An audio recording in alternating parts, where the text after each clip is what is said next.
Good evening. Welcome to the May 24th, 2016 regular school committee meeting. Just for the notice to the public, the meeting is being recorded and transmitted via cable television. First item on the agenda we have is meeting minutes for approval for April 5th, 2016 and April 25th, 2016. And we're going to defer on the May 10th, 2016 for the moment. So, motion on the floor. Move to approve the minutes of April 5th, 2016 and April 25th, 2016. Second. All in favor? Aye. Aye. Next item on the agenda is the school improvement plan update for 2015 and 2016. Superintendent Tremblay. Okay, so the way that we're going to do this, we have a lot of people coming up to the table and presenting this evening. So the way that we're going to do it is we are going to have some of the updates piggyback on the actual plans for next year. So just as a matter of interest to the board, the school improvement plans have two goals this year that are similar in nature. So the first goal is a K-12 goal, the second goal is a K-12 goal, and you'll hear the differences at each of the levels from the administrators. This is something that we have actually strived to do when we talk about having a common vision, when we talk about speaking the same language, when we talk about working on initiatives in an efficient and effective manner. So we're really happy about those two goals tonight. And anything that is on the school improvement plan, it is our view, our feeling that that is on the front burner of what's happening in our schools. And if it's on our school improvement plan, that means that we are giving resources to it. So you can expect to see some of these things show up on professional development days, during our faculty days, our faculty meetings. So basically time, money, resources are given to whatever makes it to our school improvement plans. Does that make sense? Okay, so first to the table, I'm going to invite Carol Morrow, our Director of Special Services, and Maureen Fennessy, who was our ELA Social Studies Curriculum Director. They are going to present to you the school improvement plan for the preschool for 2016-17.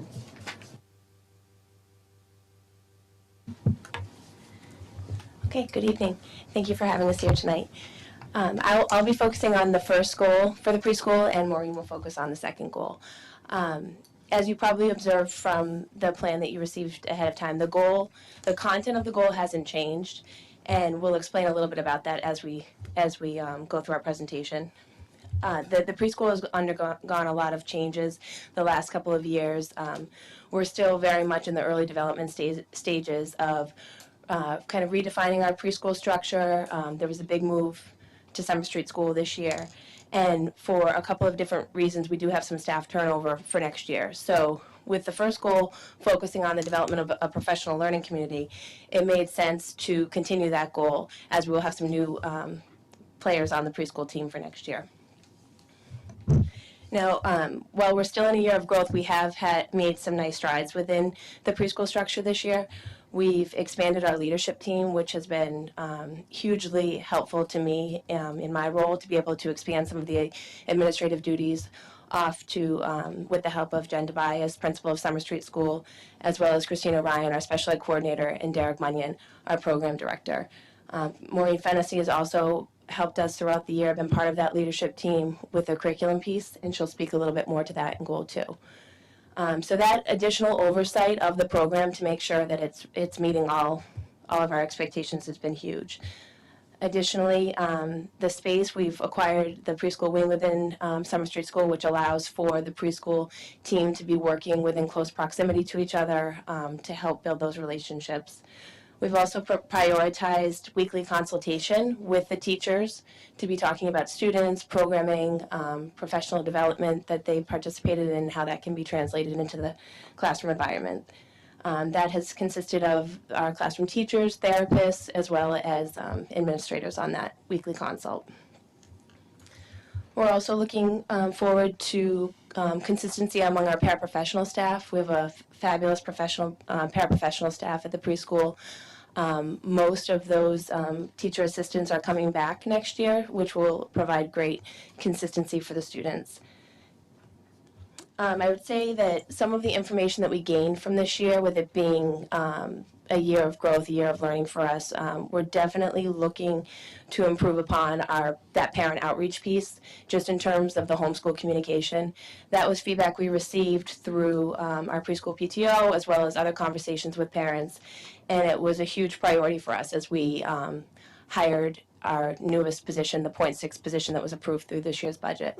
That was a huge talking point for us as to how our new staff could help us with that piece. We're also looking to continue to utilize other parent forums such as the CPAC, Preschool PTO, to get information out there about our preschool program and how we can support families, particularly with that transition from early intervention to the preschool. So that will be a big focus point for us next year as well.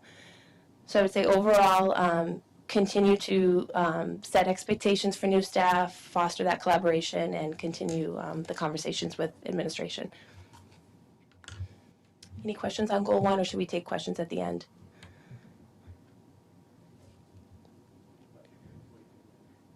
You want to do the end? Okay.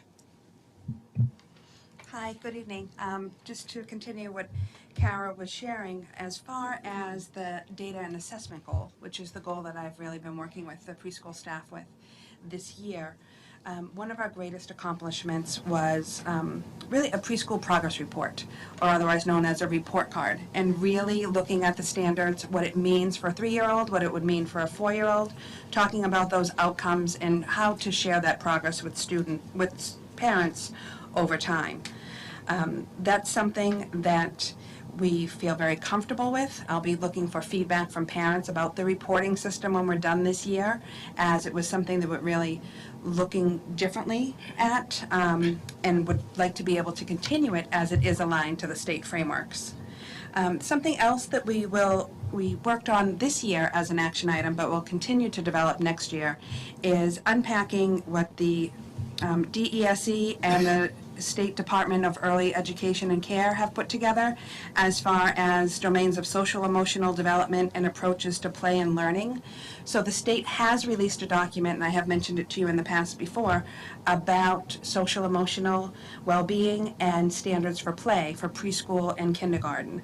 And that's something that we've looked at both levels this year, and I anticipate continuing that conversation. And once our faculty gets a good handle of what those behaviors would look like and what we should be looking for and ways to remediate things if the behaviors are not in place, that would be a great opportunity. What Kara was mentioned about the community forums and having reach out to parents, whether it be through a CPAC format or a PTO format or just a general preschool information night for not only our Linfield students, but for also students that attend our private preschools. Some other things that we will continue is the professional development as far as best instructional practices to go along with that mastery learning. What does it look like? How are we teaching it? How do we know that the students have good control of this knowledge? Something that was exciting at the preschool level this year was we were able to expand the Foundations curriculum into preschool. So that's a isolated phonics program that is now kids are hearing the same language from kindergarten through grade 3. So that's a new development that's happened, and I continue to look forward to that growth and to see what that information is showing us now that we're using that with the students. And like Kara had said, that ongoing collaboration, increased opportunity to work with our kindergarten teachers as far as the professional learning community really gets settled in at Summer Street School. Any questions for us? Maureen, you started to touch on this at the end there, but obviously we made a key decision last year to move the move the preschool over to Summer Street School. How has that played out? I know the first goal is kind of a repeat of last year, and I think that's great. But what advantage, besides just having the proximity of kindergarten teachers, which I'm hearing, how else are we using the facilities and resources at Summer Street to Sure. to show the benefit of that? Absolutely. Do you want to take that? Okay. So I would say there's multiple benefits to the move. I'd say, first of all, the consistent administrative oversight of having Jen Tobias as principal of Summer Street School be an on-site consistent administrator to help oversee just the day-to-day of the preschool. That was something that was I had definitely felt lacking when the preschool was at Salem Street. Also, I would say the nurse on site has been huge. That has been a consistent worry in the past with the lack of a nurse at the Salem Street location, and just to have medical oversight on a daily basis, that too, along with the therapists. Their travel time has been cut. They're able to devote more time to direct service. The instructional learning walks, the preschool teachers have participated in that to share best practices with other teachers within the school. I know some of the other teachers at Summer Street School have reached out to preschool staff to collaborate. I think, second grade has reached out, collaborated on different things just to share and create those relationships so that they're not feeling so isolated. So I think it's been, the benefits have absolutely outweighed whatever growing pains we've had this year.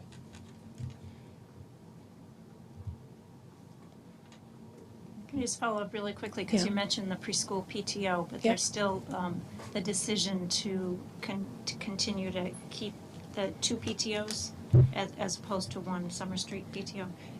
That has been tossed around. I think that there is general consensus that it makes sense to have the 2, just because you have a merger of Huckleberry families, of Summer Street families together at the preschool, and also just they're talking about very specific enrichment activities or have specific preschool issues that I think overall they felt it was best to keep them separate. They occur on the same night, which is nice. The preschool PTO will occur about an hour before the Summer Street School one will be there, so Jen will be there. I've tried to make some of our other representatives. Maureen has made a couple as well, so we try to always, as best we can, have a representative there.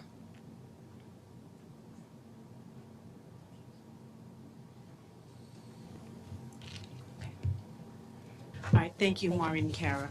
Okay, so now we're going to go into the elementary part of the presentation, but we are going to have the vocabulary goal that is K-12 presented by Maureen Fennessy, Mary Ellen Yanabelli, who is the department head at the high school, and Kate Robertson, who is the curriculum director.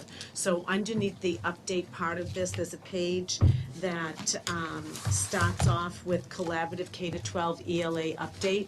So that's the document that Maureen and Mary Ellen and Kate are going to be working off of. They're going to give the update, and then they will stop. We can answer questions, and then they're going to go into what the goal is for next year. I apologize for not having the pages numbered. Is it in the beginning of the updates or the end? It's at the beginning of the update, right after preschool. It's the first page that says collaborative K-12 ELA update. Looks like that's Like many other pages. like all of them, right? Section D. Yes. There it is. 3 pages Section after. D, right, 3 pages. Does everyone have it?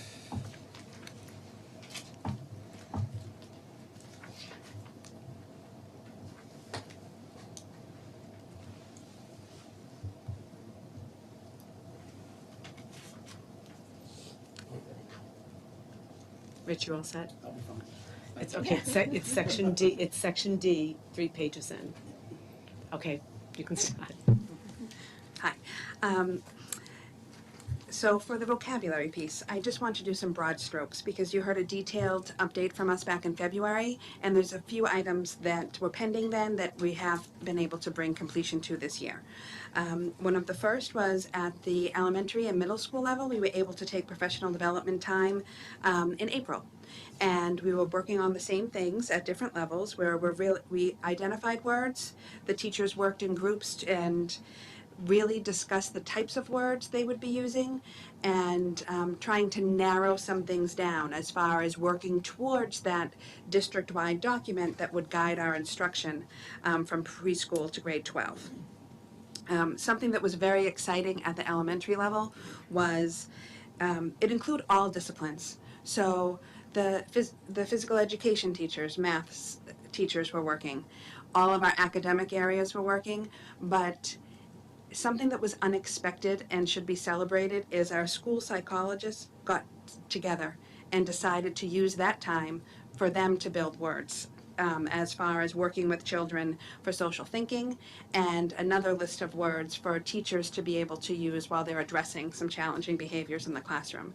So it was a great energy that day as far as having all hands on deck and working towards the same goal. That being said, that document is in a very rough draft form.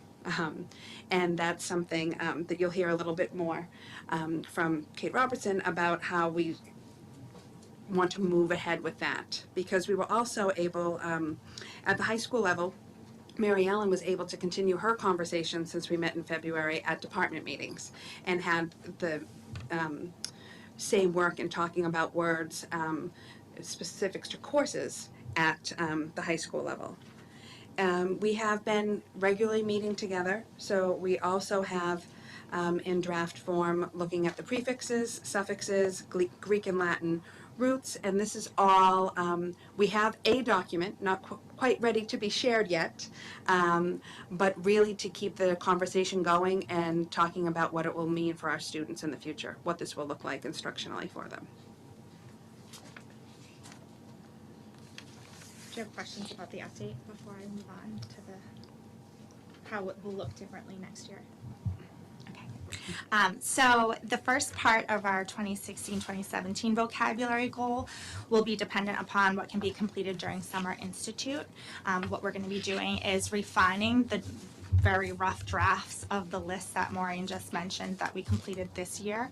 We need to do that vertically, looking at K to 8 representatives for all the content areas, and then obviously the high school has the English course specific lists, but really looking at the discipline specific lists and where do words really belong, making sure that there are no redundancies, that we have specific grade level, specific disciplines, that specific words will be taught for mastery. Obviously, we'll have to tweak the timeline as we get in, we see how much we accomplished during Summer Institute. But our goal is to have some sort of list produced for all faculty in the fall of next year, so that we'll have those lists that we can pass out to all staff members. We're going to be dedicating faculty meetings, department times, and possible PD times next year to reviewing those best teaching practices around vocabulary that we introduced staff to this year. We'll also be focusing on developing assessment, which we really didn't look at the assessment piece this year. That will be a huge focus next year. That work in K to 8, actually K to 12, is going to be all disciplines. And this is really an opportunity to build leadership capacity with our teachers. Especially at the middle school, we have literacy coaches that span the grade levels and the subject areas. So that will be a nice opportunity for that.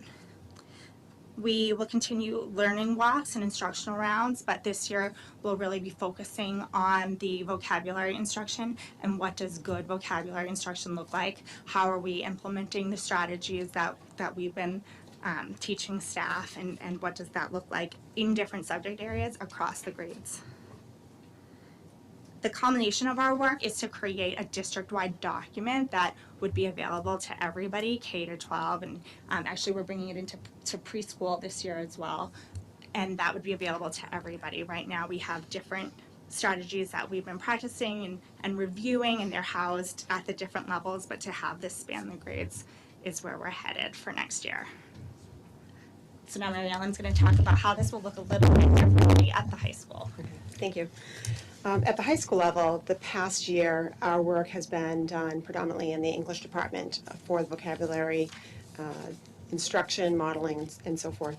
We're going to broaden that, and that's going to, for the 16-17 school year, the vocabulary goal will be department-wide at the high school, similar to what's been done at the K through 8 levels in this past year. We will continue to develop and implement a 9 through 12 continuum of instruction for teaching vocabulary, as well as identifying best practices across the disciplines. Currently, Mary Lou Sambatakis, the math department chair, and I are are digging through the PSAT data and identifying our strengths and weaknesses in vocabulary and the content areas. We're seeing this in the current redesigned PSAT as vocabulary and context. And that's something that we had been anticipating over the past few years as well. We also expect to utilize professional development time as well as department time to introduce the practice of the Keys to Literacy vocabulary routine that has been implemented at the elementary and middle school levels. We are excited about this. Tomorrow we have, during our faculty meeting, a little taste of this where the English department is going to model a vocabulary strategy throughout all the departments where special ed is included as well as fine arts departments, and they're excited about that too. School-wide, we're going to model best practices where it'll be similar to some of the instructional rounds that we've had where teachers will be participating in this within the ELA classes and viewing this. And then we expect, as has been said before, that there'll be a completed continuum of district-wide vocabulary instruction, identifying at each grade level academic as well as content-based vocabulary. So at this time, if you have any questions.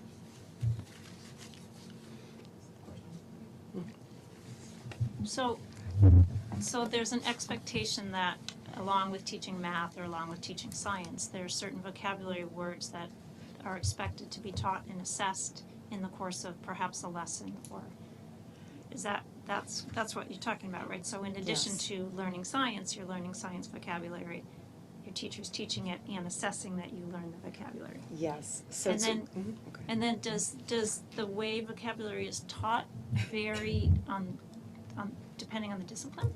No, so what will happen is there are strategies that you can apply to all disciplines. So that's what's been being modeled at the K through 8 level. And so that's what we'll be introducing to all departments at the high school level as well. So students will become very familiar with these strategies, and it will actually become just part of their practice as well in order to make this vocabulary part of their language.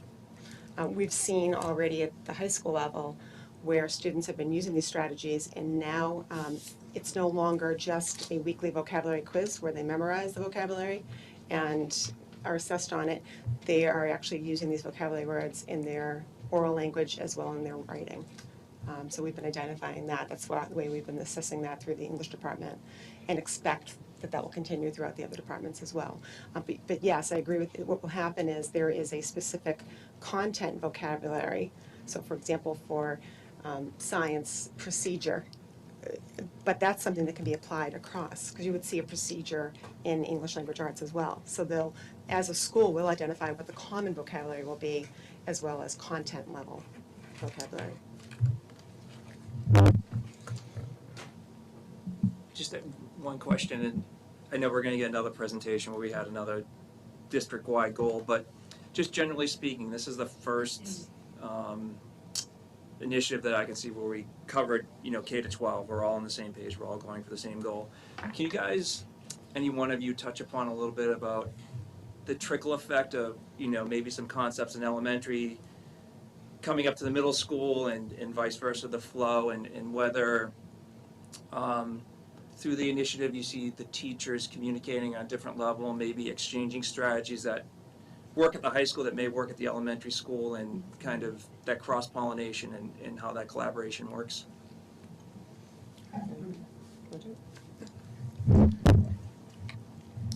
It's an interesting question, Tim, because as I was sitting here reflecting on the work that we've done this year, we started this 3 years ago with an English Language Arts Curriculum Review Committee. And that had teacher representatives as well. And then we also met as a steering committee in between those meetings. Because of other district initiatives, we decided that it didn't make sense to continue with the ELA committee with teacher representatives for this year, and we put that on hold a bit as we worked as a steering committee to plan the professional development time to make sure that the teachers have the knowledge that we wanted them to have and being able to familiar and try things out. I think at this point in time, we need to get that group back together. Because we don't want the three of us to be planning in isolation, but what did really work for us, as challenging as our schedules can be at times, is sticking to those meetings. You know, and I'm sure each one of us at times would go into that and be like, oh my gosh, 3 hours? I don't know if I have that right now. And every time, I can speak personally, that we would meet, I would feel invigorated after that time. And being able to share ideas with the teachers and administrators about what was happening at different levels.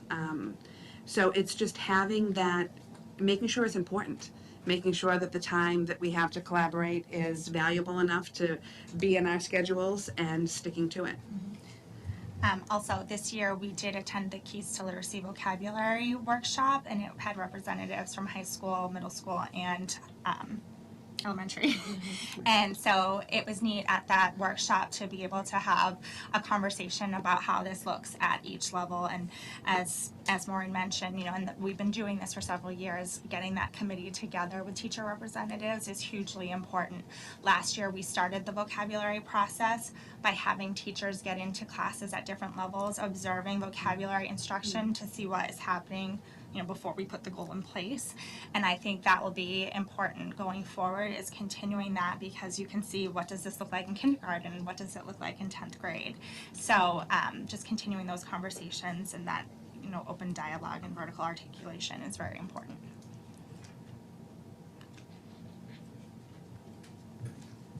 So you said that you'd started this practice 3 years ago. So is there a wave of children who are going to be expected to meet these goals but not yet have the early enhancement of what the expectation may be? I would say what has already started to happen was that students have that expectation already. So they've been exposed to these the strategies.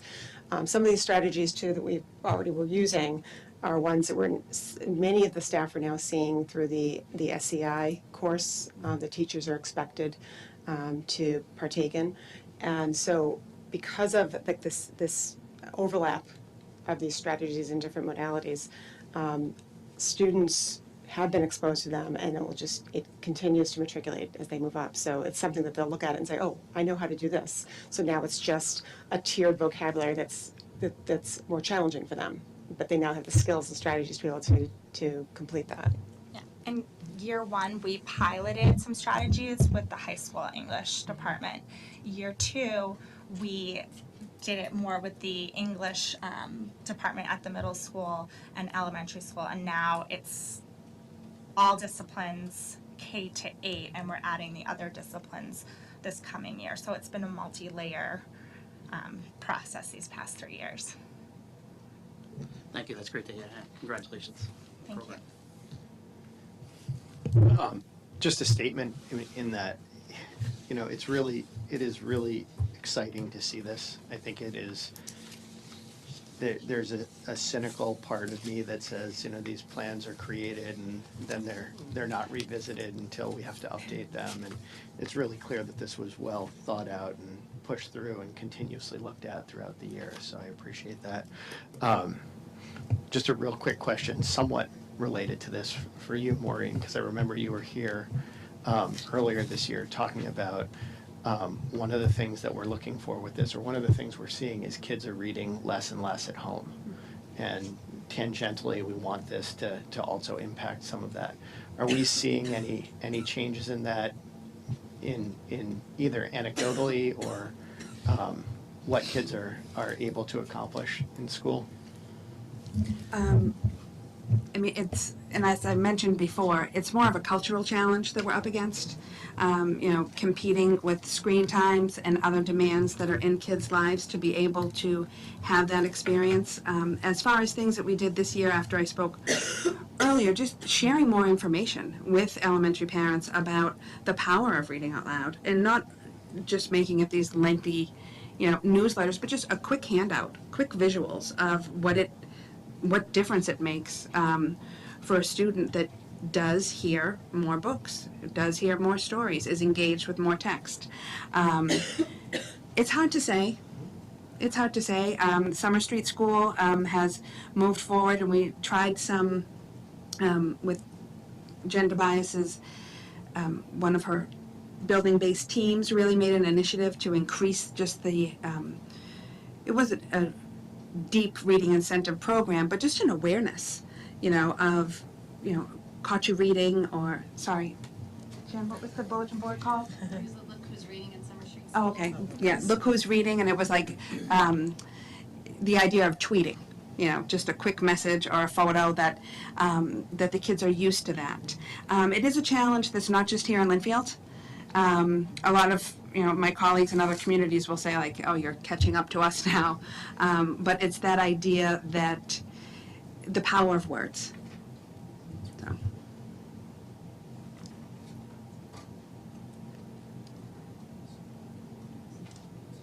So Maureen, Mary Ellen, and Kate, under the direction of Arv Green, have really set the bar for what collaboration is going to look like in our district across the different disciplines.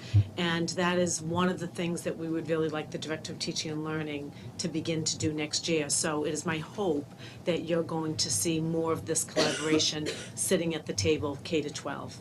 So thank the three of you, thank you for being here tonight. Thank you.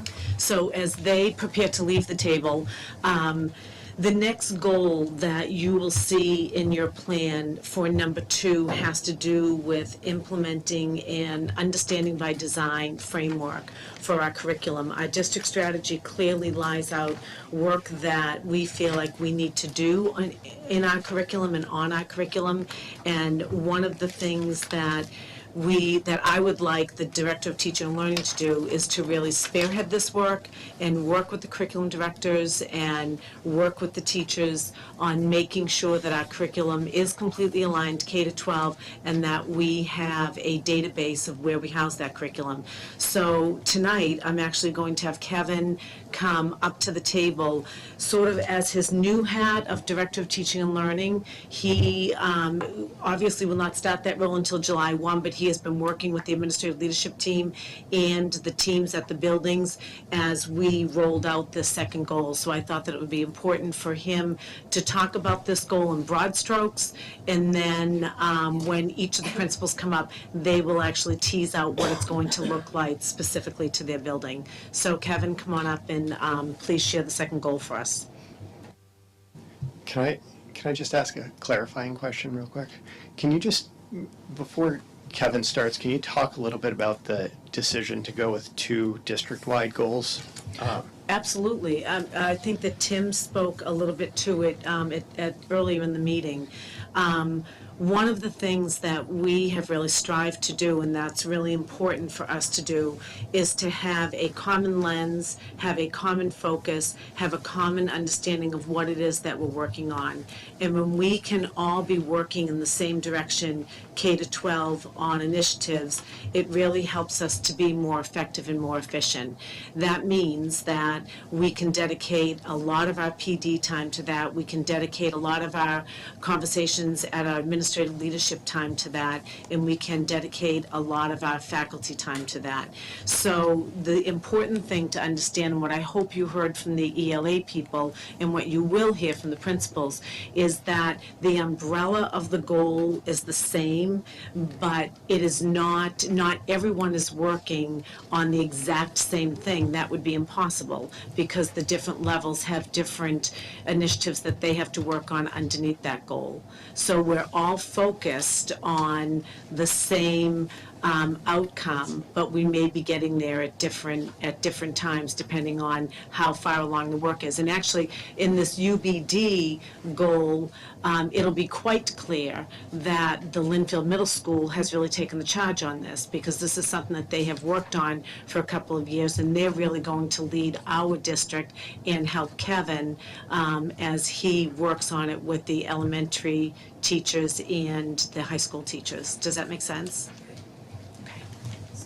So if you go back to the district the strategic objectives, Yep. these would be sort of the 2 shorter range more specific goals that drive us towards achievement of the strategic objectives. That is absolutely right. And then following the other way as these are like district goals that would play down into school improvement plan, teacher goals, et cetera. Right, so if you think about the pyramid, we have the district strategy at the top.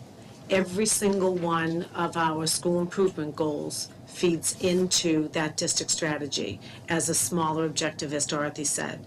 And then from that school improvement goal, the principals, myself, the teachers will make their goals. And so everything is funneling up to that district strategy, all in the one goal of raising student achievement. Okay, Kevin? Good evening. Thanks, Jane. I'm pleased to present the Understanding by Design goal on behalf of the district.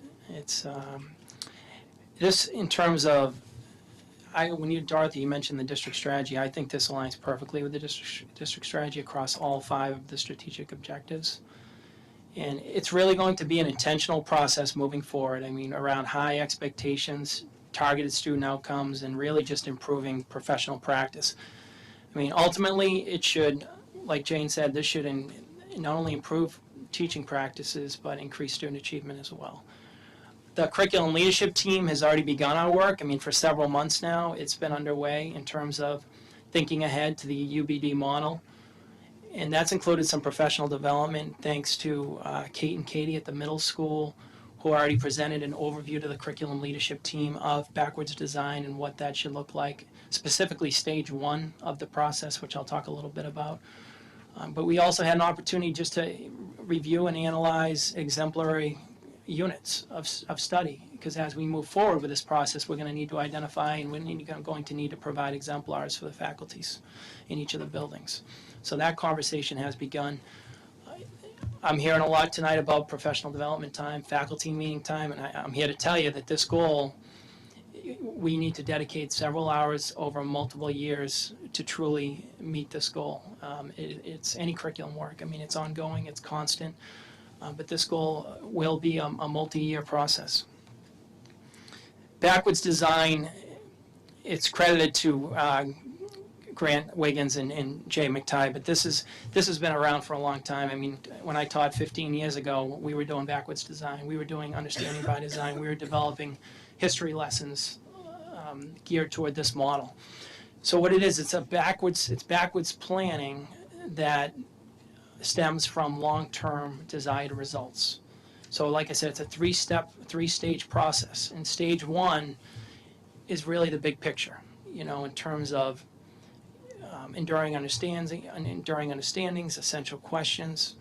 When you look at that big picture piece, and then stage 2 is more about the assessment in the evidence. And then when you move on to stage 3 is really when you move on to the refining the instructional strategies. So it's, when I say backwards design, you're really starting at the big picture. There's several advantages to this. I mean, first and foremost, students, they're forced to see the big picture. I mean, they really are. It's not so much, we don't want to get caught up on trivial information or trivial facts in the classroom. And this forces students to see the big picture. And as they move toward really targeted student outcomes, they're able to see really the more of a vision per unit, the overall vision. And ultimately, as I said to you, you start with assessment. And then when you develop those instructional practices, you should at that point have a clear vision of what students should know and be able to do in the classroom. So it makes that process that much easier when you start from the end and work your way back. So I have included a timeline here in terms of implementation, where we're going to begin the real implementation phase of the planning behind that at our Summer Institute, which is upcoming. So we'll have an opportunity to meet across the district in terms of professional leadership teams or steering committees. We're going to call those groups in terms of planning the professional development for next school year.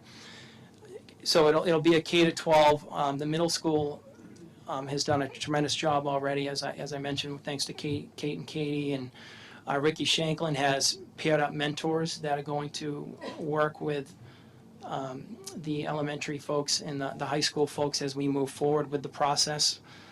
And it will, the good news from the high school standpoint is this isn't brand new to us. We've worked with Essential Questions. We developed that model when we went through the NEAS process, this idea of backwards design. It's a little bit more, it'll be a little bit more detailed in the sense of going back and looking at those big picture understandings again and just really formalizing what we do. So I don't see a tremendous learning curve at the high school, but you still, in terms of making it, like I said, a conscious, deliberate, intentional process of collaboration, that's going to take several hours of professional development as we move forward. So the middle school, Steve will speak to that tonight. They're at a little bit more of an advanced stage. They've already really completed stage 1. They're well on the way into stage 2 and beyond. And at the elementary level, Brian will speak specifically to how we will roll that out, but that'll be a bit more of a pilot process at the elementary level, which we'll talk about in a few minutes. So at this point, I'll be happy to answer any questions that you may have. Thank you, Kevin. So that's the broad strokes of what the UBD goal is. And so now I'm going to ask the elementary folks to come up. And that's going to be Brian Bemis, principal of Huckleberry Hill, Jen Bias, principal of Summer Street School. Maureen's going to come back to the table because she has some work to do on the ELA goal. And Christina Noche is going to come to the table and she's going to share the science goal. So thank you, Kevin. Thank you. I know.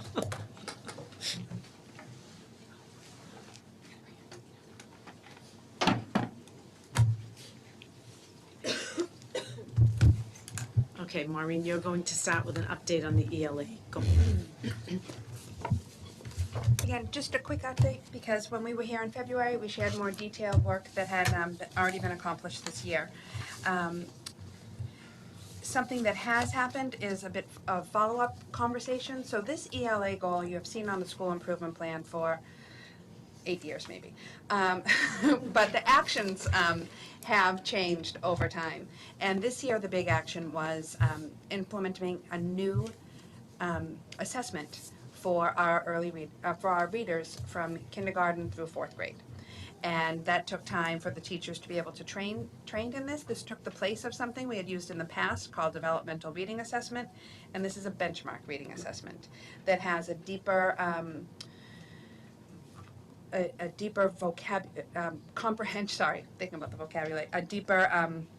comprehension assessment piece, and really reflects more accurately what the framework is calling for as far as students being able to understand what they've read and think beyond the text and about the text. And something that's different with this goal is it was for our general education staff and for our special educators. So I am excited to see what the data is going to look like in the years to come, since we're looking at, we have everyone from kindergarten through 4th grade looking at student reading through the same lens. They'll be using this in the classrooms and small group settings and individual settings, and I think it will allow us to have some richer conversations at our assessment meetings as far as what teachers are seeing from their students and making action items and goals from that moving forward. So that's something where the work was done for the training and the implementation. We'll continue to work on implementation next year, and the exciting piece will be looking at the data in the years to come. Any questions? Okay, thanks. Thank you, Maureen. And Christina's going to give you an update on the science goal.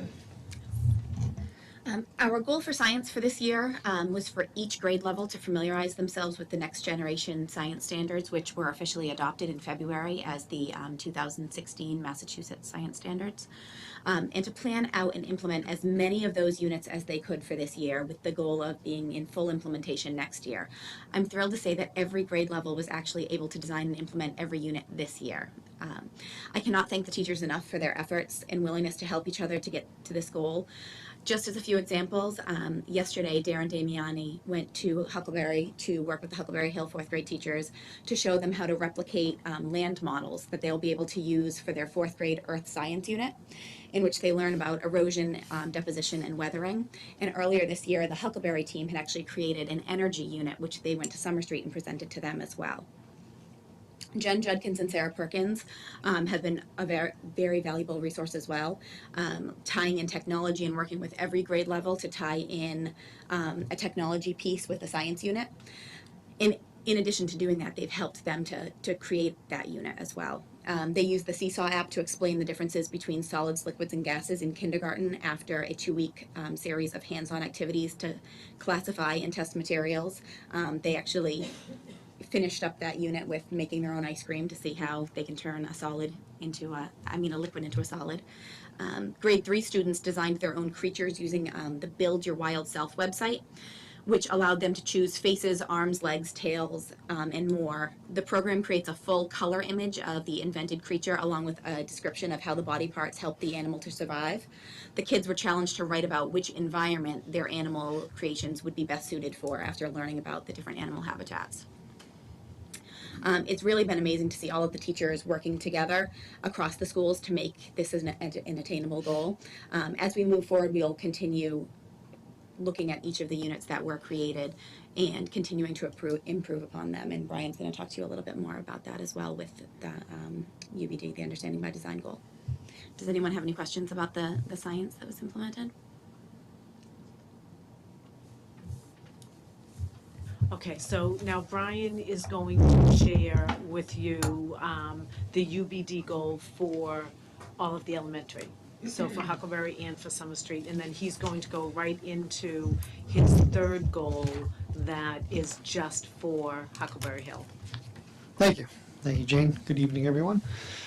So the Understanding by Design goal for the elementary school will look a little different than what obviously the high school and the middle school are doing.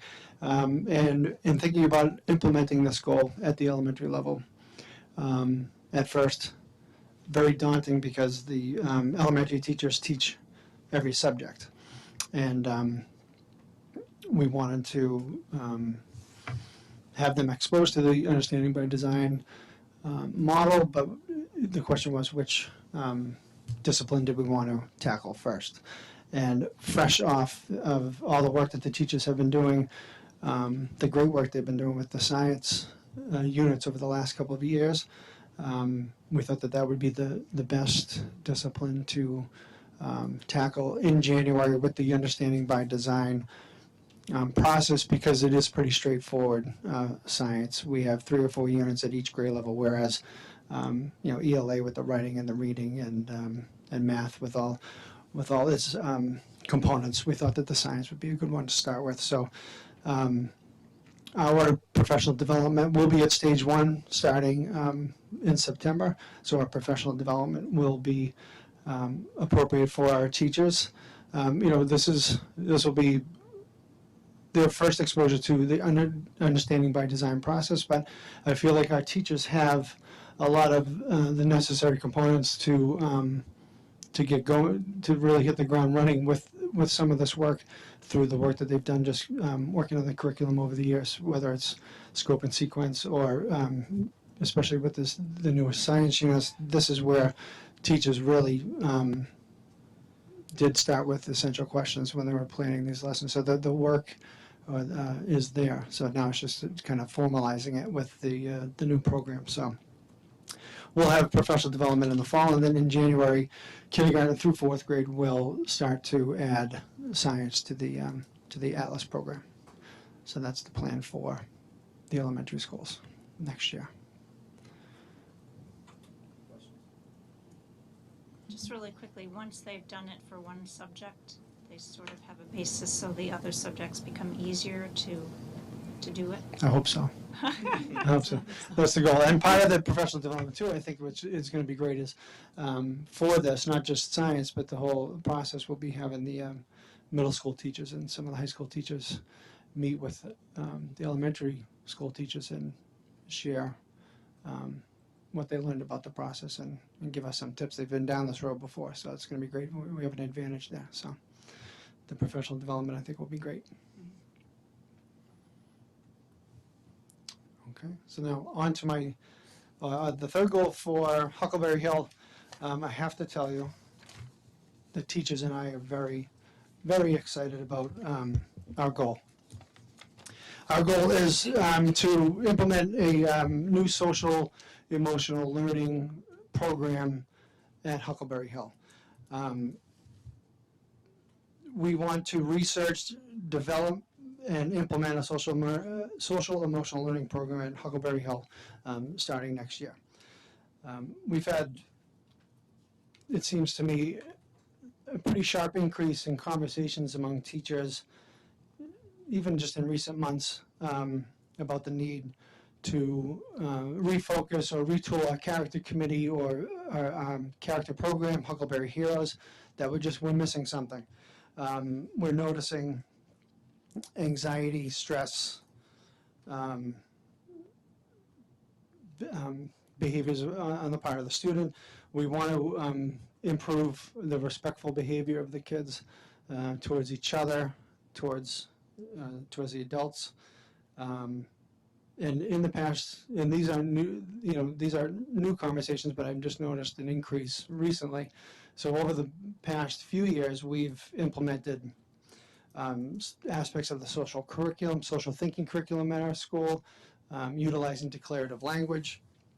We've implemented mindfulness at Huckleberry Hill. Jill Quickle, first grade teacher, has really taken the lead with that. Jill Quickle and Jeanette Leonard, a student support program teacher. Jill runs a Mindfulness Monday every morning for the teachers. She visits classrooms to model for other teachers how to implement some mindfulness techniques in the class.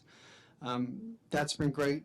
Jeanette Leonard and Melissa Weiland, first grade teacher, have also been trained and brought their knowledge of collaborative problem solving back to Huckleberry Hill, and we've been using that with individual students and working with teachers, so that's been implemented over the years. As I mentioned earlier, we refocused our Huckleberry Heroes program to, we kind of treated it as a curriculum where we gave the students every 6 weeks kind of objectives. I can, say something nice to somebody every morning, or I can. So it was real specific objectives for the kids to achieve rather than just the blanket statement of be respectful. It was I can statements, and all seem to work, but I think we're just noticing it's not having the impact we want. I think we're looking for more of a common language that we can use school-wide, and we're just looking for some guidance from the experts. There's a lot out there. So I mentioned this social emotional learning goal to our faculty advisory committee, and they were thrilled. So I asked them if anybody would be interested in going to Open Circle training. I noticed on Twitter from the SEL for Massachusetts Twitter. It's a group that is putting on a pretty big conference next week, June 2nd. So now I have a team of 8 teachers that are going to go to this conference in Boston about the program Open Circle.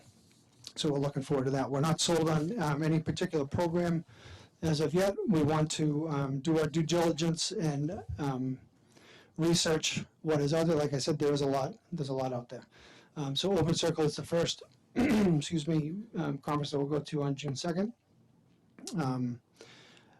Jeanette Leonard has contacts. Jeanette Leonard, our student support program teacher, has contacts in Salem, Danvers, Burlington. We're talking to those communities about Second Step, Responsive Classroom, some of the other big programs that are out there.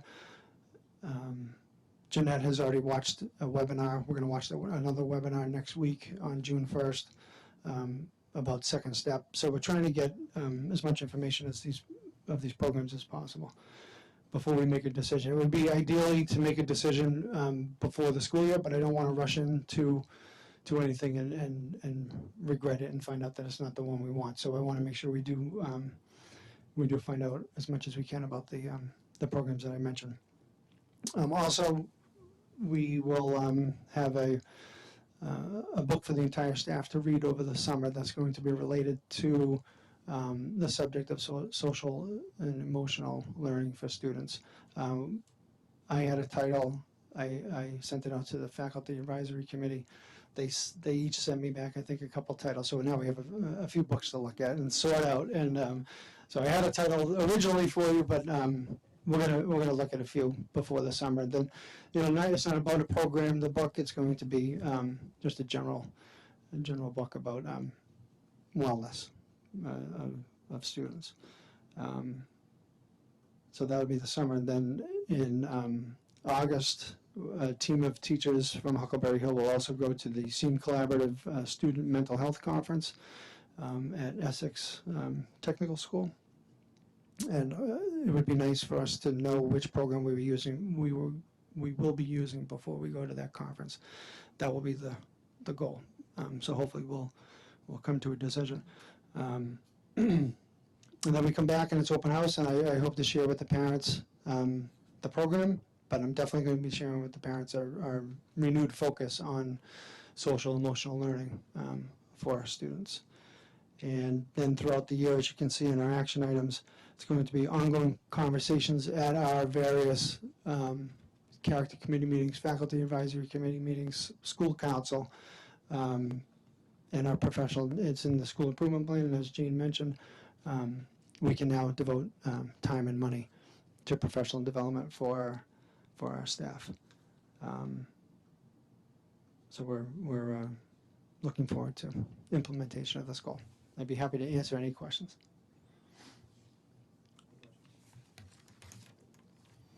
Thank you. Okay, thank you, Brian. I won't leave Jen alone just yet. Yep. Who's coming? Somebody coming up? Yeah, you're leaving. And be okay. Kara's coming I'll to be the all right. table to share Jen Tobias's third goal for Summer Street School. Okay, so Kara and I are here together, not so that I'm not alone, but we're working in tandem with this. We decided to go with a different goal than Huckleberry. They wanted to go with the, as Brian just spoke about, more of the social emotional. We definitely, as a school, we could work on social emotional as well. And when Kara and I were talking about what is it that we need right now, what do we see the biggest trends in for our building, and Kara will go into a little bit more detail about the reasons why, our decisions that led up to it. We would like our third goal to be to expand and improve the inclusive practices and collaboration within the general education classroom to provide greater access to all learners. We then took a look at the district strategy and saw that it really aligned with all 5 of the elements in terms of this will help us to build leadership capacity within the building, educator growth, curriculum and instruction, assessment and accountability, and then of course the biggest one is meeting the needs of all students. Absolutely. So we have reflected a lot on the work of the special ed department the past several years, and there's been a heavy focus on, I've come to you a lot and talked about program development, talked about creating programs that are focused more so on specially designed instruction outside of the general ed classroom to meet the needs of many different types of learners. That buildup in programming with the support of the school committee administration has resulted in an increase in our special education staff overall across the district. And at the elementary level, due to the placement of 2 of our programs, our language-based program and our language-based strategies program, Summer Street School will have the most special educators, special education staff at the elementary level next year. So it really made sense for us to start at Summer Street, given the fact that we will have the highest number of special education staff in that school, and that while we, our work is never done, but we've done a really nice job trying to define and maintain our programs, that now we can really shift our focus more so on inclusive practices. And the students that we have participating in our specialized programs, they're also included within the general education setting for part of their day. So it makes sense for us to utilize the capacity that we built within the school in terms of the expertise of our special educators and really focus on that collaboration so that we can expand those strategies into the general ed setting. I'd also like to just, in general, this is just a philosophical view. I think in terms of, I think overall special education trends have gotten somewhat more restrictive. We talk about least restrictive as a key term within special education. Least restrictive environment is the general education setting. And I think recently more trends in special education have focused on providing more restrictive settings to students. So I think just in terms of advocates, lawyers, BSEA hearings really kind of going the line of wanting students to be in smaller group settings more so of their day. And I think we have an opportunity here to create a balance, to be able to provide that intensive specialized support in a small group, but also provide really meaningful inclusion opportunities. Because long term, I think the world is inclusive. It's really important for us to capitalize on that within our district.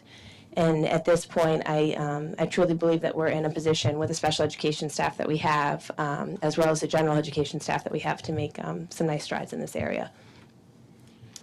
So we have been preparing for this goal since January, and it wasn't intentional, but we were talking one day and saying, you're always looking at how can you improve, how can you make things better, how can you maximize your resources. So we said, let's sit down with staff. I mean, those are the ones that are working with the students, those are the ones in the trenches, and get feedback from them from both regular ed perspective and special ed. What's working, what's not working.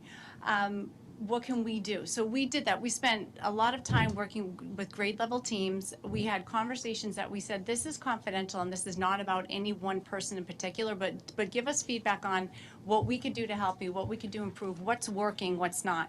So we were able to kind of gather their information, and we found out that essentially on both sides of the table, we had the same concerns. And it all focused on how can we make kids more inclusive and more effective inclusion, as well as how can we work more effectively together. So we thought about that, and we said, okay, so let's take this feedback, let's listen with intent, and think how can we make next year moving forward, as well as when we did some changes within to even improve what was going on from January on. But what can we do with real intent and listening and feedback to capitalize on this? We then had numerous meetings. So after we met with all the teachers and also special ed, then we met with the special ed staff, and I'm probably going to say between 20 and 30 hours that we spent talking about students and talking about how can we group students, what educators can we put with students. So we really wanted to take the expertise of the special ed staff and with teachers and say, what can we do? And then when we talked about what was successful in the past, the biggest trends were relationships with teachers, trust, area of expertise, and those were what we kind of played on those strengths. So we did a lot of where we thought we're putting the needs of the children first. We took the adults out of it, and we said, this is not about you, this is about the kids, and what can we do to maximize this? So we spent a lot of time working on that. We included service providers. We had, our weekly planning meetings and such, which we have everyone from reading teachers to the department, not to our department, to our directors there with their input. So that's kind of how we started this whole process, and it's still a process, but within that amount of time, we've done a lot of talking to people, a lot of listening to people, and listening to their feedback, and then kind of developing, we know where our need is, and now we're trying to figure out how to address it. Absolutely. And I would say a major focus of those conversations too was just to be talking about what is effective special education. What does that look like? What does that mean? It's not a place where we send students. It's not all about the adult who's teaching them. It's about methodologies and practices that can be taught and can be expanded throughout the school day. So once we, as Jen had mentioned, went through our internal conversations, we then, at an administrative level, talked about how can we expand this next year in terms of a professional development opportunity. And we had done some research on just best practice, best models for promoting inclusive practices. And it's definitely, I think with anything, there has to be time given to it in terms of a long-range plan. It can't just be, we'll bring somebody in for an inclusion workshop and then that's it. The conversations have to be ongoing, they have to be internal. We are going the route of bringing someone in with inclusion co-teaching expertise to have a fresh lens unemotional to the district, just come in and, be a resource for us in terms of a coaching model. I spoke with other special education directors. I have observed, and I do have a consultant in mind to bring in to work with us at Summer Street School. We've met with this person. Her name is Donna Simone. She's done a lot of work in other districts. We met with her, Jen and I, as well as our curriculum director, special ed coordinator, just to talk about what it was we were looking to accomplish through this work. We have so many great things. We're at such a good position right now that it's really more about building up and growing from where we are right now as opposed to completely starting from scratch. As I said earlier, a focus on the department has been recruiting and maintaining top quality special education staff. Our general education staff couldn't be better. So it's really now just taking everything that we have, all the good, and merging it together in a really effective way. So the other piece of that part, the starting off point would be for Ms. Simone to come in and really just see what it is that we have. We can tell her, but I think it's important to go about it in the way of basically an overall program review. So we're anticipating that will happen in the fall, and that will be it's not evaluative. It's just conversation starters of, this is what I saw that's in place, it's great, here's where I think you could take this, and then our goal from there will be to take those recommendations and put them in action in the form of a coaching model. Jen and I plan to be part of this every step of the way, supporting the maintenance of this for long term. I'll also say that in terms of, I've spoken to you about our coordinated program review. I know the last big program review done in the district was the Walker Report, which came out, I think, a year or so before I came into the district, around 2010. We are required by DESE to do program reviews, so I'm kind of going about it as opposed to a large district-wide program review. I think we still have the time to be able to do these program reviews in smaller chunks, so I think it makes sense to start kind of one school at a time and go from there.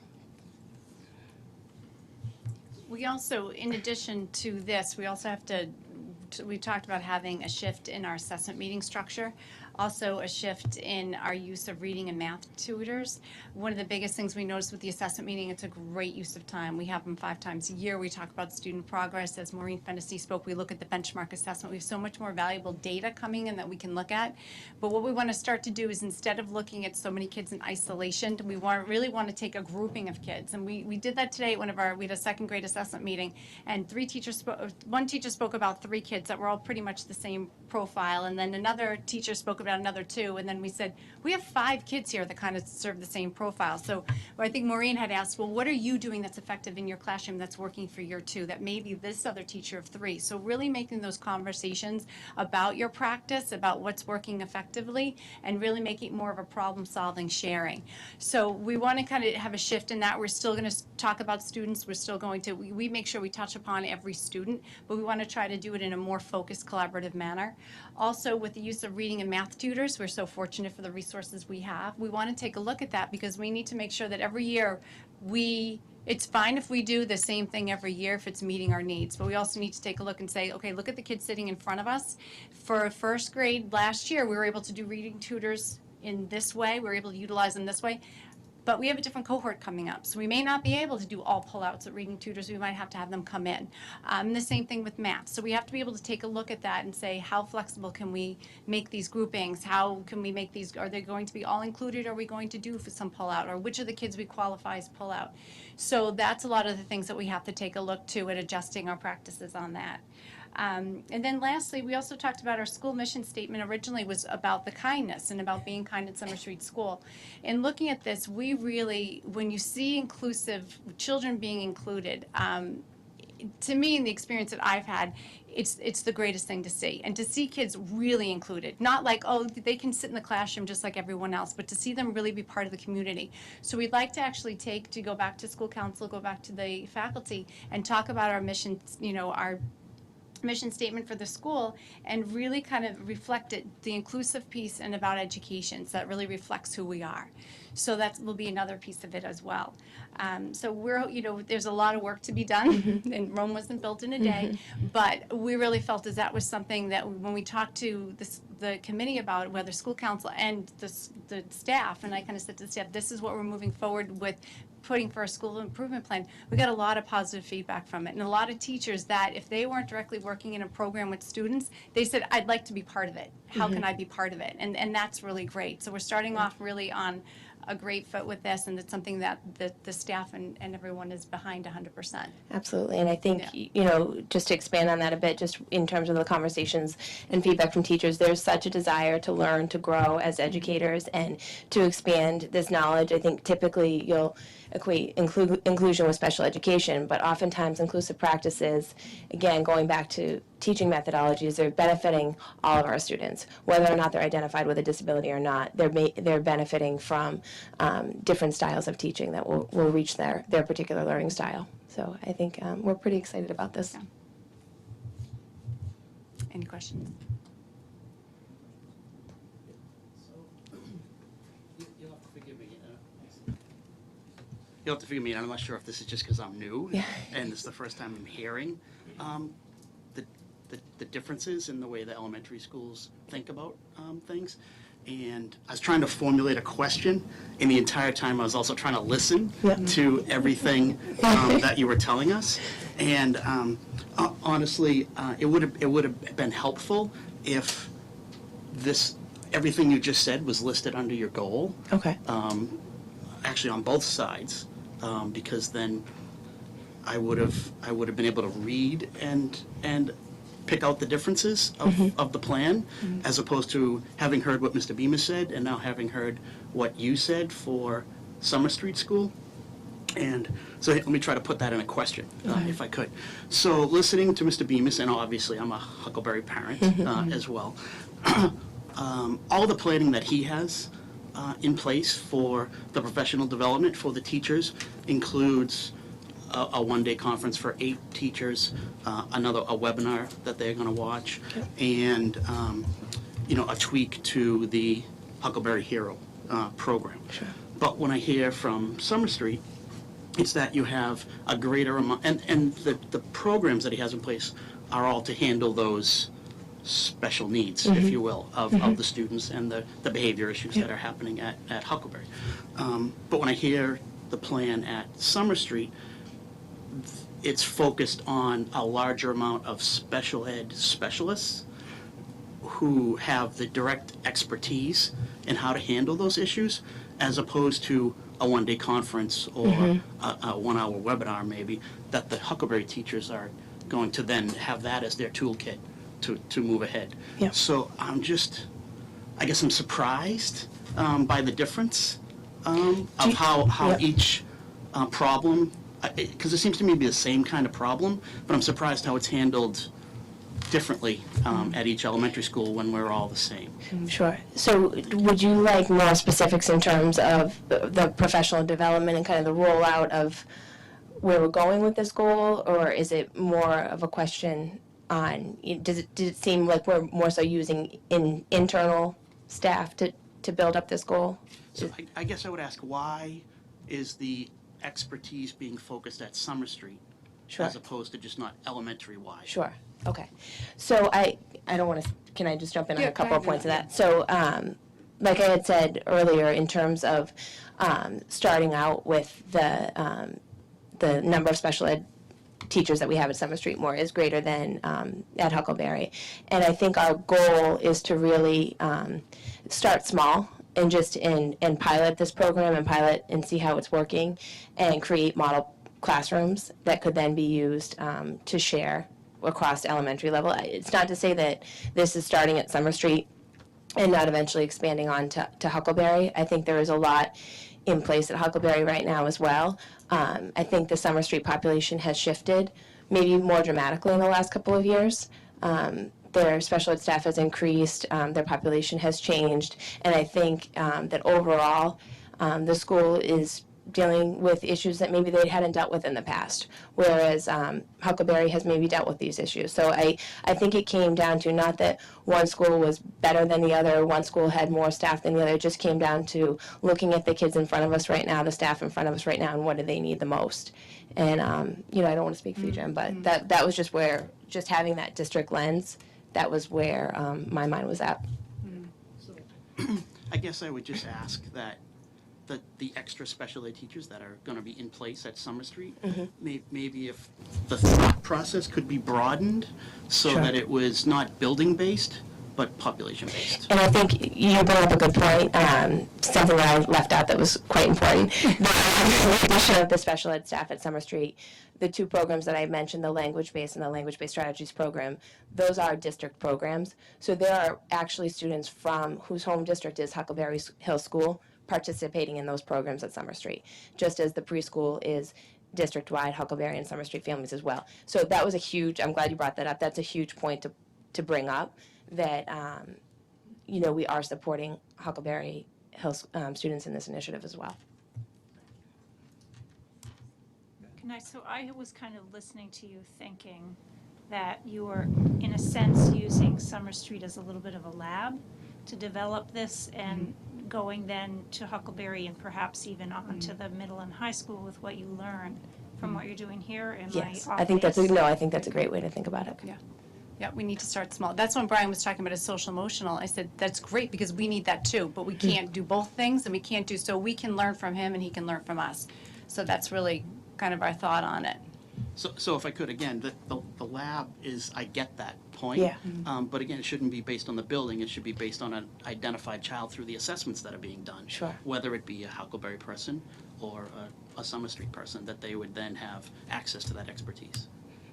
I would agree with you on that. And, you know, we are, you know, this is a goal for Summer Street School. However, we are expanding the opportunities. We have about six teachers attending an inclusive practice of workshop in June, as well as our curriculum directors, Maureen and Christina Noche, have shown an interest in that as well, who are working at both buildings. And we're, you know, with approval from professional development committees, we are proposing to take one of the professional development half days and have it be focused on inclusive practice by Donna Simone and expanded to both elementary schools. So that would include both Huckleberry Hill teachers as well as Summer Street teachers in that larger workshop model. So I think both schools will gain benefit, although the direct coaching for next year will take place at Summer Street. There will be exposure of these methodologies to both schools.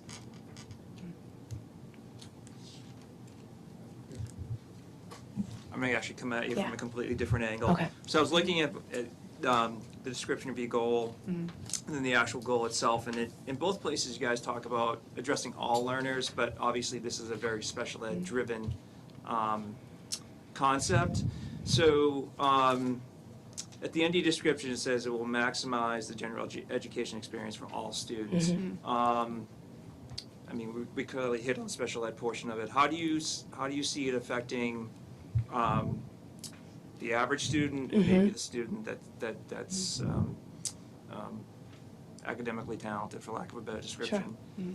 Well, we look at it as, when we talk about when we looked at our consultant and everything, it wasn't so much through a special ed lens. It was more along the lines of how we can have educators work collaboratively. Because even though a special educator is involved, they look at the entire class and the grouping as a whole. So they could say, we can change and modify and accommodate this lesson and help to differentiate. And that's really the biggest thing. So I kind of looked at this at first when we talked about it, not so much that it's special ed, but it gives us an opportunity to really get good at differentiation. Because when we talked with the teachers, most of the teachers were saying, I'll do whatever you need me to do, except when you look at a regular classroom teacher, they aren't trained nor really experienced in specifically how to differentiate for all. They learn it, they go through trainings, like they can go to a one-day workshop and learn and kind of get it in the job. But we really kind of view this as an opportunity for someone to come in and really have that lens of this is how you can kind of meet all levels. And being able to use a special educator as a catalyst, I think is great, because there's so much that they can bring to the table. I know at assessment meetings, when the special educators sit there, they talk about all kids. They don't just talk about the kids on their caseload. They'll say, I noticed this kid's doing this. And that's why I talk about maximizing our resources. We have great people sitting at the table. I have a special educator who's also certified in reading. That's not a special ed, but to look at kids and say, this is, and look at the data and such and say, oh, this is how this kid's reading, and be an integral part of that whole collaboration. So it's really kind of that catalyst to build that collaboration and the co-teaching. And we're really looking at co-teaching and what co-teaching is. You could talk to 5 people, they'll give you 5 different definitions of co-teaching. So this is to kind of say we all need to be on the same page. When we talk about co-teaching, we're using the same language, and that we can reach all those learners, whether they're the high flyers, the middle of the road, or those that need that extra support. So.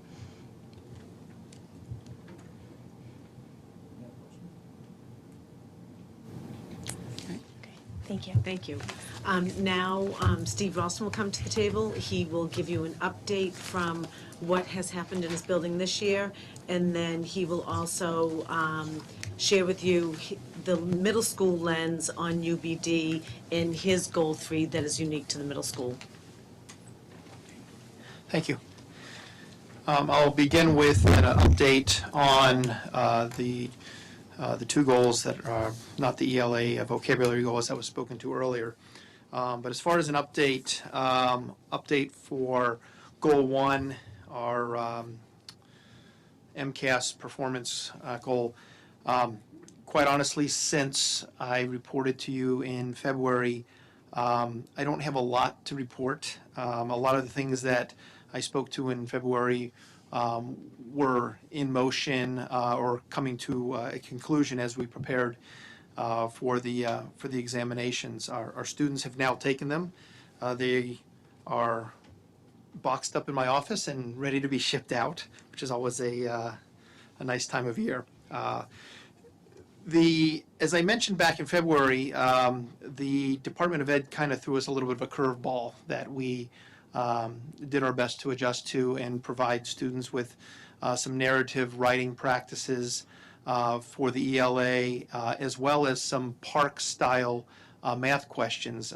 During the math portion that the students most recently took, there were some embedded PARCC-style questions.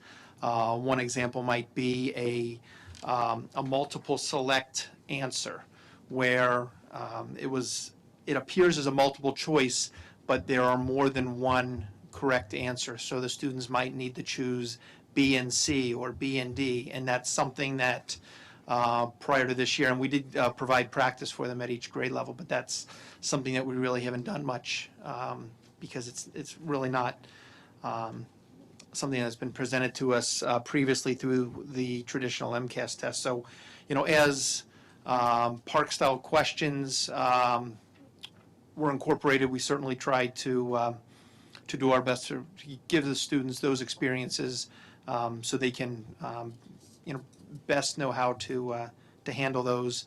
Because, as you know, roughly half of the districts in the Commonwealth chose to do PARCC this year, and roughly half chose to do MCAS. And those who chose to do MCAS, as ourselves, we had a few PARCC questions that were infused a little bit late in the game. What will be interesting is, as we get our results in the fall,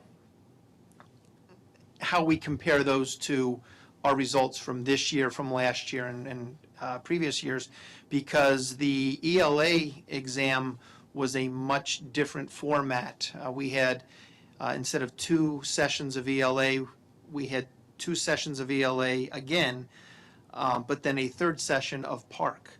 And the 2nd session of the MCAS ELA was shortened substantially. The PARCC session was timed, so I'm not sure, we haven't yet received further information of how those results are going to be reported out. Whether it was just a kind of a trial basis for those PARCC-style questions or not, but I'll be curious to see how the department reports those results out. And then as far as the math portion, having those PARCC questions infused within the content of the standard MCAS, I'll be curious if those just get incorporated to a total score, or if they're going to be reported out with results separately. I'll be curious to see how that occurs in the fall. And to what extent that might be a temporary 1 year, I won't call it a baseline, because then obviously as we get into next year with MCAS 2.0 across the entire state, so it seems like the testing from spring of 2017 might be the establishment of a new baseline going forward, and how we, look at our data and report out. So lots more to come on that. But as far as some of the things that we've done, there really weren't any new updates since I spoke in February. On our second goal, the enhanced communication within the LMS community, kind of following up from my report in February, I did host a couple more coffees. They were attended. Attendance was kind of sparse, but I had some really nice conversations with the few people who did attend, and this is something I plan on continuing next year. The postcards that I had mentioned, those seem to be more internal type communications and not mailed out as frequently as I had initially hoped for. Phone calls tended to be more preferable, from staff members, myself, Ms. Shanklin, the directors. That was another action item, is to make some of those almost like cold calls and just check-ins with parents on various issues and how things are going, maybe as a follow-up to a meeting or a conversation we may have had. Our opportunities for students to share their work and showcase with parents. As I mentioned before, we had the Wax Museum back in February. Science showcases in grade 6 are going to be occurring in a few weeks. One of our teams in grade 6 hosted a team dinner. That was for the first time this year. And then Ms. Colonna and Ms. Shanklin have led the One Club throughout the entire school year and empowered the students within the One Club to offer a couple parent nights, teen panels on social media and different types of outreach to parents, and those were very well attended, and just our students did a tremendous job. And just really in the last couple of weeks, I've had several conversations with teachers throughout the building as they're starting to see, more colleagues host types of showcases and outreach towards parents. People approaching me and say, hey, I've got an idea for next year. So this is something that I really think can kind of be contagious in a good way and build upon itself. And hopefully next year we'll be able to have a few more, disciplines and or grade levels sharing out, formally, informally, with parents invited to school to see the great work our students are doing. And then lastly, the LMS blog has done a nice job replacing our newsletter this year, and then our Twitter presence. From the directors, administrators. I now have a Twitter account. I have not made much of a splash yet with it, but that is coming. But more and more staff at our school, Jane, you're laughing, that's good. More and more of our staff are really having a social media presence through Twitter, promoting and sharing the things that are going on in our school. I'll entertain any questions you might have on my update. So what I'm hearing you say as nicely as you can about MCAS is that when we made the decision to go with MCAS for another year because we would get a good another chunk of data out of it, that the state is throwing a great wrench into that plan. Yeah, well, I don't know how big a wrench that will be. We'll see how it gets reported out. I mean, I think the bulk of the data is going to be very comparable to what we've had in the past, but, there may be some, and I'll also be curious to what extent they use as we get into the fall, they'll have release questions and what questions they're going to release and how that's all going to look.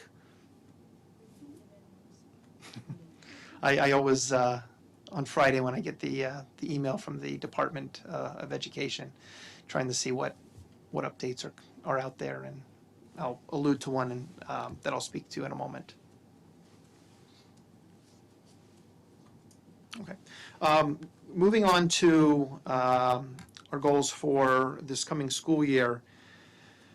I'll start with the Understanding by Design model goal that Kevin has spoken to, sort of in broad strokes, and just kind of speak more specifically to what that looks like at the middle school.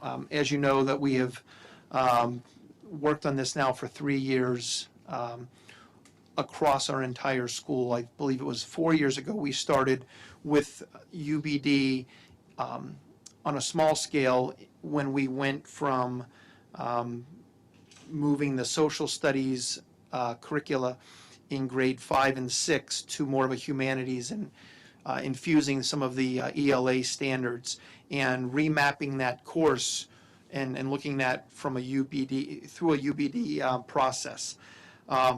And then moving into the following year as we started to map that formally, not just the humanities courses in grade 5 and 6, but the English courses, the science courses, the art course, music, phys ed, STEM, you name it, all grades, all disciplines, working towards our curriculum mapping initiative now that we're 3 years deep in using our mapping software with the Atlas.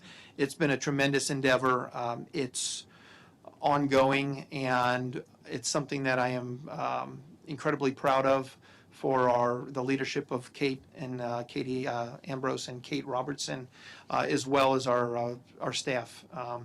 They've really rolled up their sleeves and had tremendous conversations, attending workshops, sharing of best practices, really going through the frameworks and coming up with the essential questions, the enduring understandings, populating the tool that we're using, the Atlas tool, and what we have in place is just a tremendous resource that is shared across the grade level, shared between the grades within a particular subject area. Special educators have access to that as far as looking at,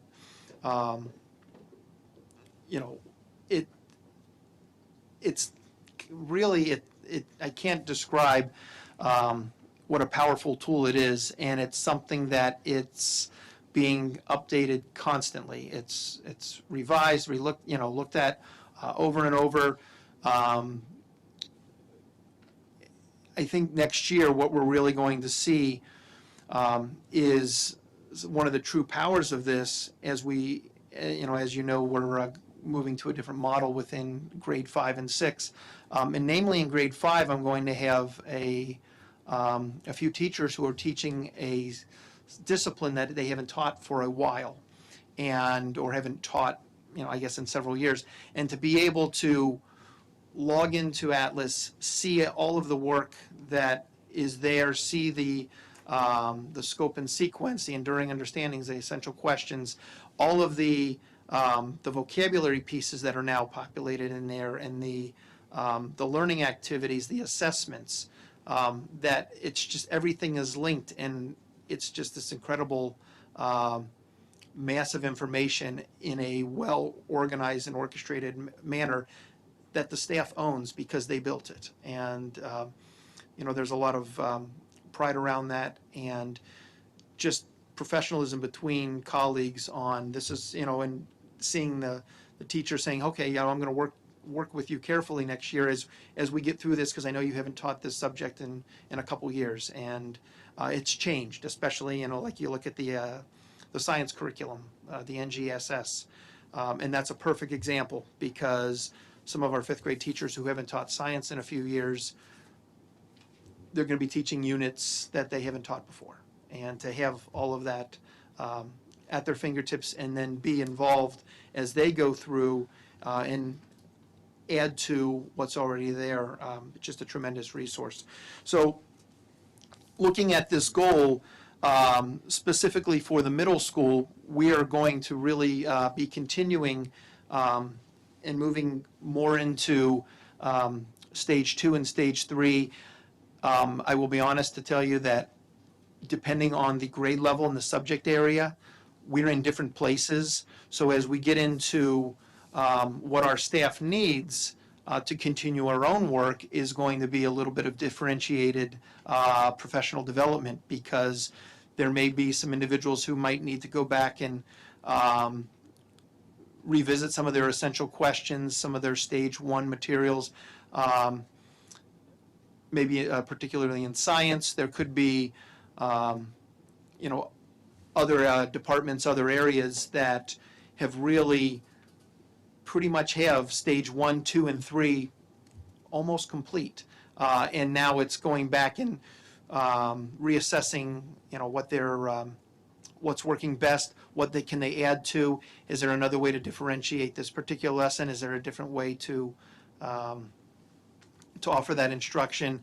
Do we now have a new core novel that we're going to incorporate? So the work is always going to be, it's ongoing, and it's just a really nice living, breathing document and resource that is just shared across the entire school.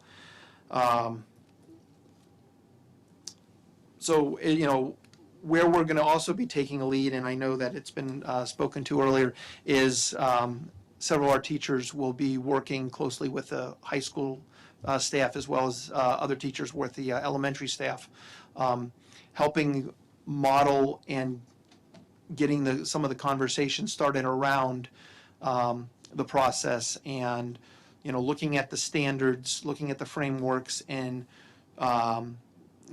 again, beginning with the end in mind. What do we want students, what's that outcome? What do we want students to walk away with, their enduring understandings? What essential questions might we have that really flow through what we're teaching in that particular content area?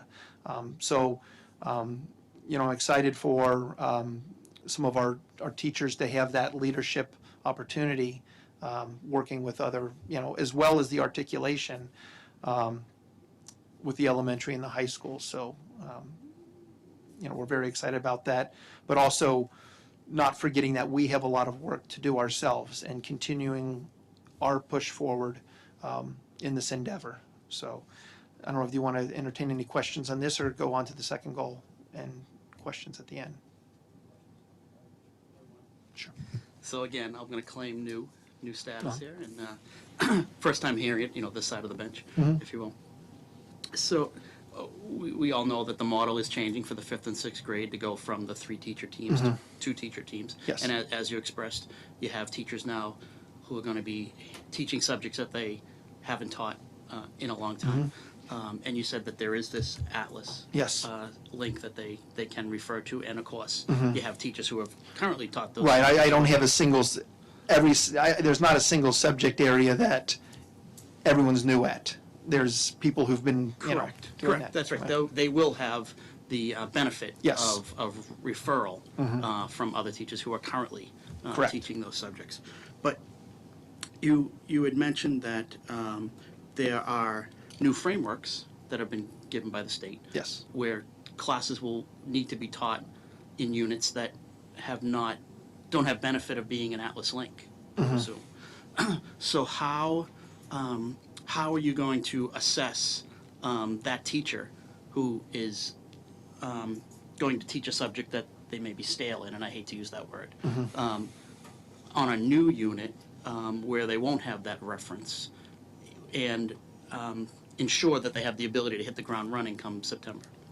Or I should say August. Well, we've already started that. Our most recent professional development day in May was geared towards working with the subject areas you're going to be, in across grade 6 and 7 and 8. Everyone's, there's no changes there as far as somebody teaching something they haven't taught in a while. This is really mainly in grade 5, and what we did on that through department meetings, but more specifically on the half day in May, I had the 5th grade teachers working with each other on just that, what will be new to them next year, and what they want to start to get up to speed on, and working with their colleagues, planning out what they might be working on through Summer Institute, and looking and reviewing over the summer so they can really hit the ground running. And there's no shortage of materials that, our teachers are tremendous at sharing materials. And hey, I came across with this. I'm going to make sure you get it and you get it and you get it. And I mean, there are no secrets. There's no hoarding of, good practices, materials, resources. It's really everyone's in it together, and constant conversations on ways we can best instruct the students. So this is something that we've already started, right now. So I have no doubt teachers are collaborating with each other here in town. We all have full respect, or I should say I have full respect for every teacher that teaches in this town. But again, you had said that they're getting up to speed on those subjects that they haven't taught in a while, when I would hope they would be a little further than that come, day 1 of school when classes start. Right. No, I mean, they're certainly going to be prepared for that. And it's, as an aside, even let's say a 7th grade English teacher, what they're doing right now, like what their entire 15-16 school year look like, will look a little bit different in 16-17, because you might incorporate new short stories or a new poetry unit, and there's constant evolution as far as what resources you're using, what teacher created materials, what other resource you might find either online or through text. So it's just it's a constant evolution. So for teachers to maybe go back to a subject area that they haven't been a direct teacher of for the maybe the last couple of years, the process of bringing new things in, it's embedded in what they do every year.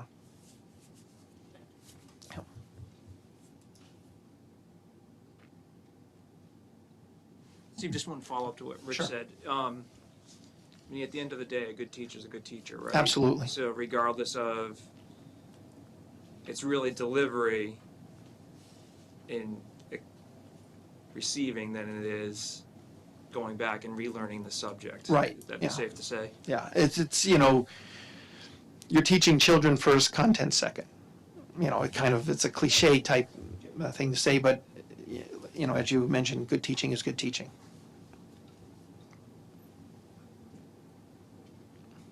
Okay, let me, shall I go on to my other goal? Okay, thank you. The other goal,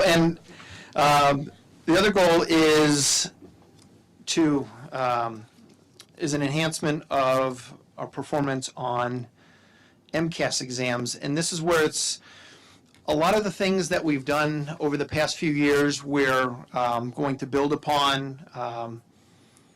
Certainly our tutorials, our assessment meetings. Our directors will be putting together a MCAS action plan for improvement. We'll be presenting in the fall. To what extent we have released items from the state.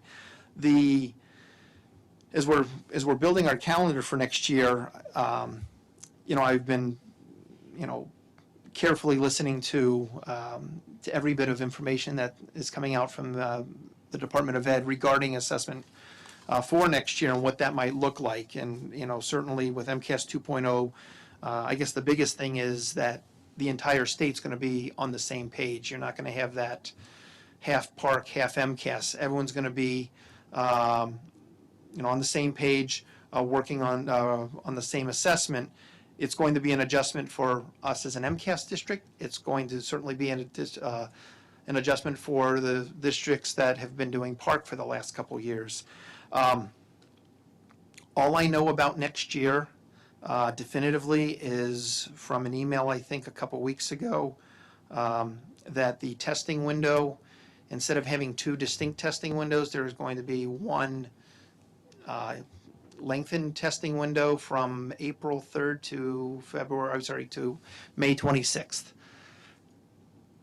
And then the other statement was in the fall, they will come out with more information. This is the Department of Ed regarding test timing, how many sessions, the duration of the sessions, the structure of the test, whether or not it will be available electronically next year.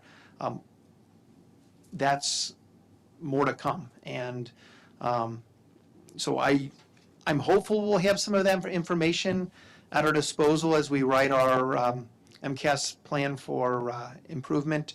I don't know if we don't, we'll certainly make sure our plan is flexible enough to incorporate any changes or alterations that, come our way, with the structure of the test. I really don't know what to expect. I think we're all, we certainly understand that there's going to be more of a park-type focus with some of the questioning going forward. To what extent that's going to be, I'm not sure. I mean, obviously, the test hasn't been written, and I don't know what direction we might get, but my assumption is that even with that long testing window so there'll be no March testing, but from that testing window of April 3rd to May 26th, that there's still going to be guidance and maybe a window within that window where ELA must be tested, and then a window within the window for math and for science. I don't think it's going to be left to each district to just test at will within that window, because that certainly can compromise the integrity of a test if one district tests ELA a month before the neighboring district, and word could travel and certainly compromise those results. So I think it's going to be, we'll certainly get a lot more direction come fall, and our action plan will be flexible enough to absorb any expected or unexpected ideals from the state. So I'll entertain any questions. So I appreciate, I'm losing my voice.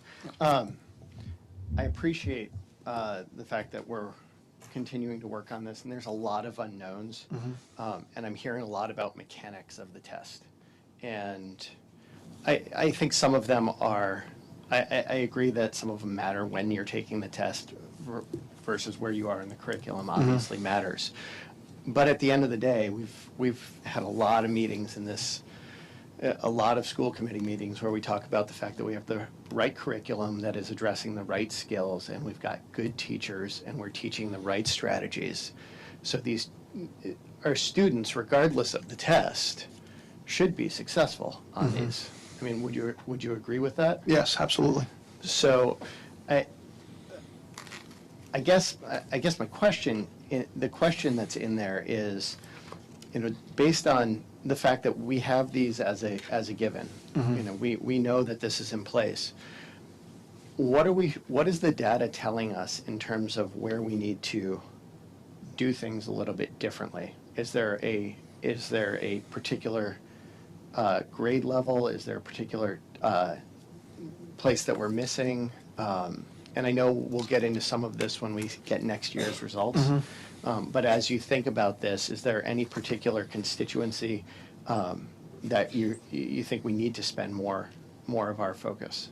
Well, it tends to be a little bit of a moving target from year to year, as far as what might be a perceived weakness. It might be number sense. Well, number sense this year was 2 questions. Last year it was 5 questions. Or it might be 2 questions and 1 was released, 1 was not.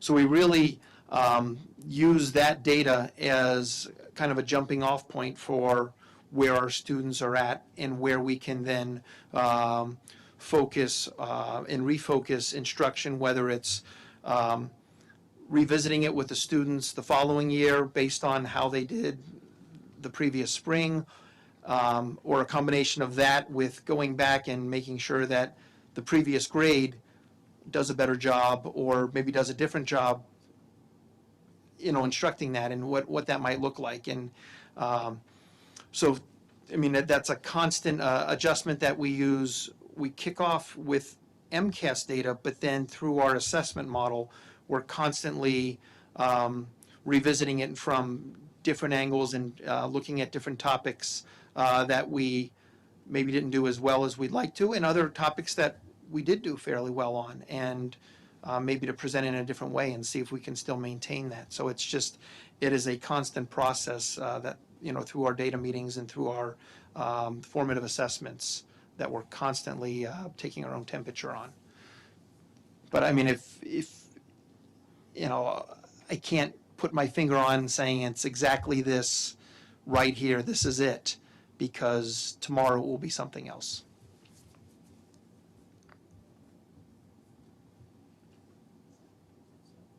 Okay, thank you.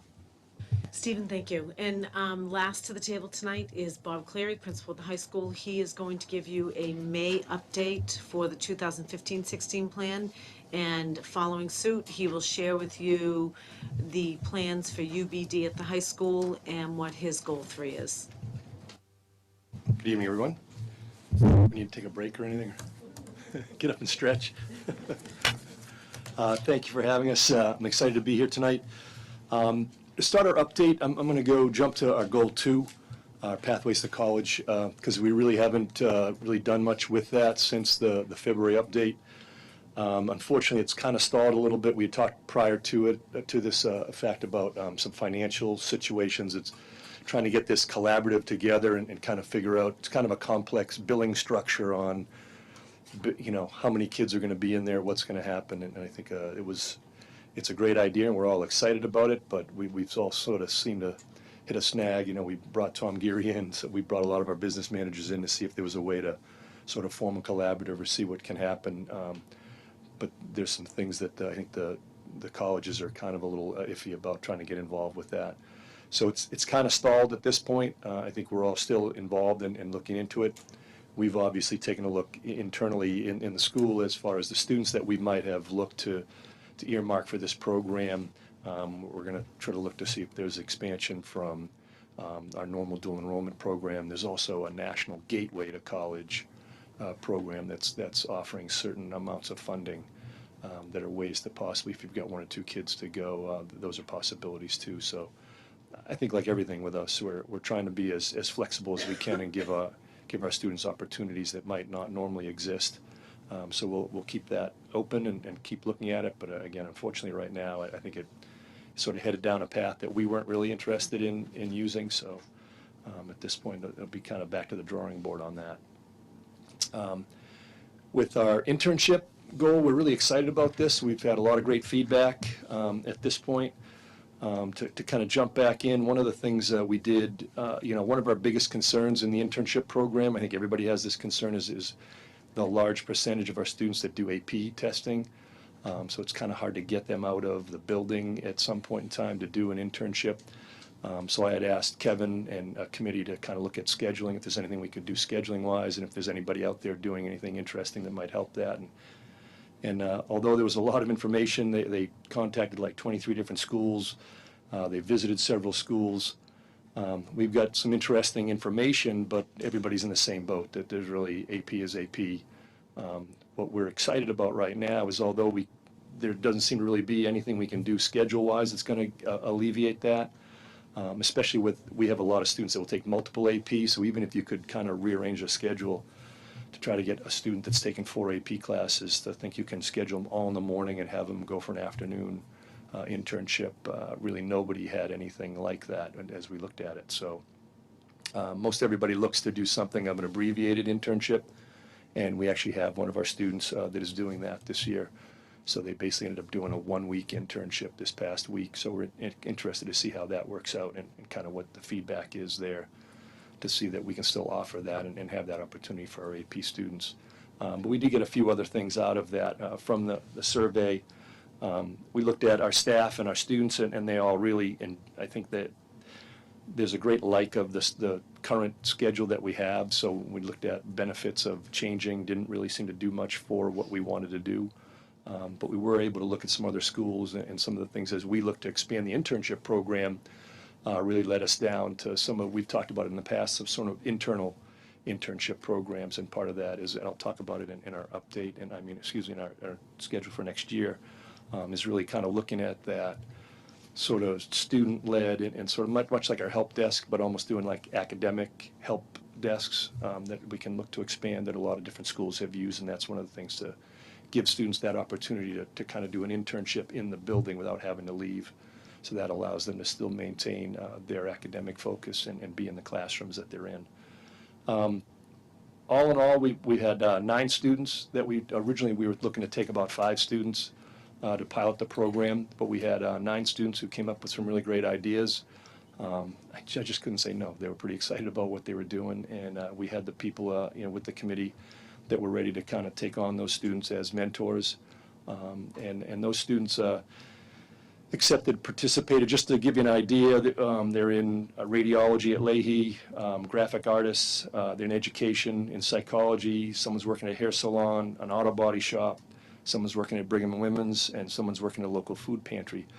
So it really kind of ran the gambit from around and kind of what they're looking to do, whether it's management of a small business, whether it's looking to get into specific, whether it's radiology or hair salon kind of things, or looking to work with a psychologist at a women's shelter, some things like that happened. So there was some really cool things that they were looking at. Students were asked to do a weekly blog or to share a Google Doc with the mentor here in the building. So people on the committee served as their mentor. And then at the halfway point, we reached out to the person they were working with, so their guide gave us some feedback, and everybody was super positive about our students being on time and conscientious, hardworking, and kind of really, the guides were really just as excited as our students were, to be honest with you, and I think that's one of the things that we were pretty happy about. The majority of the guides we've talked to had said that they'd be interested in taking on another student and kind of being involved with the program moving forward. So we were really excited about that. The other part of that is I think almost half of our students have actually now taken, they're going to be working for the summer and working at the place that they ended up doing their internship. So that was kind of a nice transition. At this point, we're going to be looking to get feedback from our students, from our guides. So we've got some surveys that are going to go out. Our students right now are in the process this week. They're coming in and doing their presentations. And we're looking forward to hearing those. And then again, we'll have a survey for them and for their guides to get more feedback on what they felt their experience was, pro and con, if they have any recommendations on how we might change that. And likewise, we'll talk to the guides about what they thought was beneficial and what they thought we can try to work on and try to improve. So that's where we're at right now. If you have any questions, I'd be more than happy. I think I'm missing something. I'm confused, because first you said that it was difficult for students to do an internship, and then you talked about a bunch that were doing internships No. outside of the building? That was for AP students. Oh, okay, so the 9 were not. 9 were not AP. Okay, got it. Yeah, I have eight are regular students, are students that aren't taking AP, and then 1 student is an AP student. Yeah. Okay, I'm sorry. Other questions or? Great. Then we look at our school improvement plan for 16-17. I don't know if you've heard about UBD at all, but I'll go through this. I'm sorry, I'm getting kind of punchy. As Kevin went over some of the overview, and you've heard the other schools, we're right in the middle at this point. The high school's in good shape when you look at, with our NEASC visit, 5 years ago now, we did an awful lot at that point in time with essential questions, enduring understandings. So we did a lot of UBD type things in order to get that ready and get that discussion. It was kind of UBD light, for lack of better term. So I think one of the things that we're looking at is is obviously working with the middle school. We've got a lot of people at the high school that are familiar with it, but we didn't really get as in-depth into it as the middle school has. So we're looking forward to working with teachers at the middle school. Also, it has been 5 or 6 years since we really kind of ran through that exercise. Although, when you talk about curriculum as kind of a dynamic project, it's always moving. We're always working to update that, and we're changing the way we're doing. We're adding more project-based learning. We're adding more thematic learning as we look at what we're doing. But I think it's also in the last 5 or 6 years, we've added staff, and some have come in with some UBD background, others who don't. So I think, when you look at some of the goals that we set, some of those action items, really it's about differentiation. So for us, we've got a lot of people that are comfortable with this, and so we'll be able to do a lot within departments and within the building ourselves, and obviously working with the middle school and even with the elementary school to help out wherever we can. But it's also getting some of our other teachers up to speed who maybe didn't experience that and weren't here 5 years ago when we started that. But they've been exposed to it as we've moved along. I think we're also excited about just the Atlas program. We went from everything was housed on, and our curriculum maps were on our shared network, and little by little, departments have been working to move those over to Google Drive, so that the ability to share that is a little bit better than it was on the shared network. But I think, again, it's also those tended to be within the building.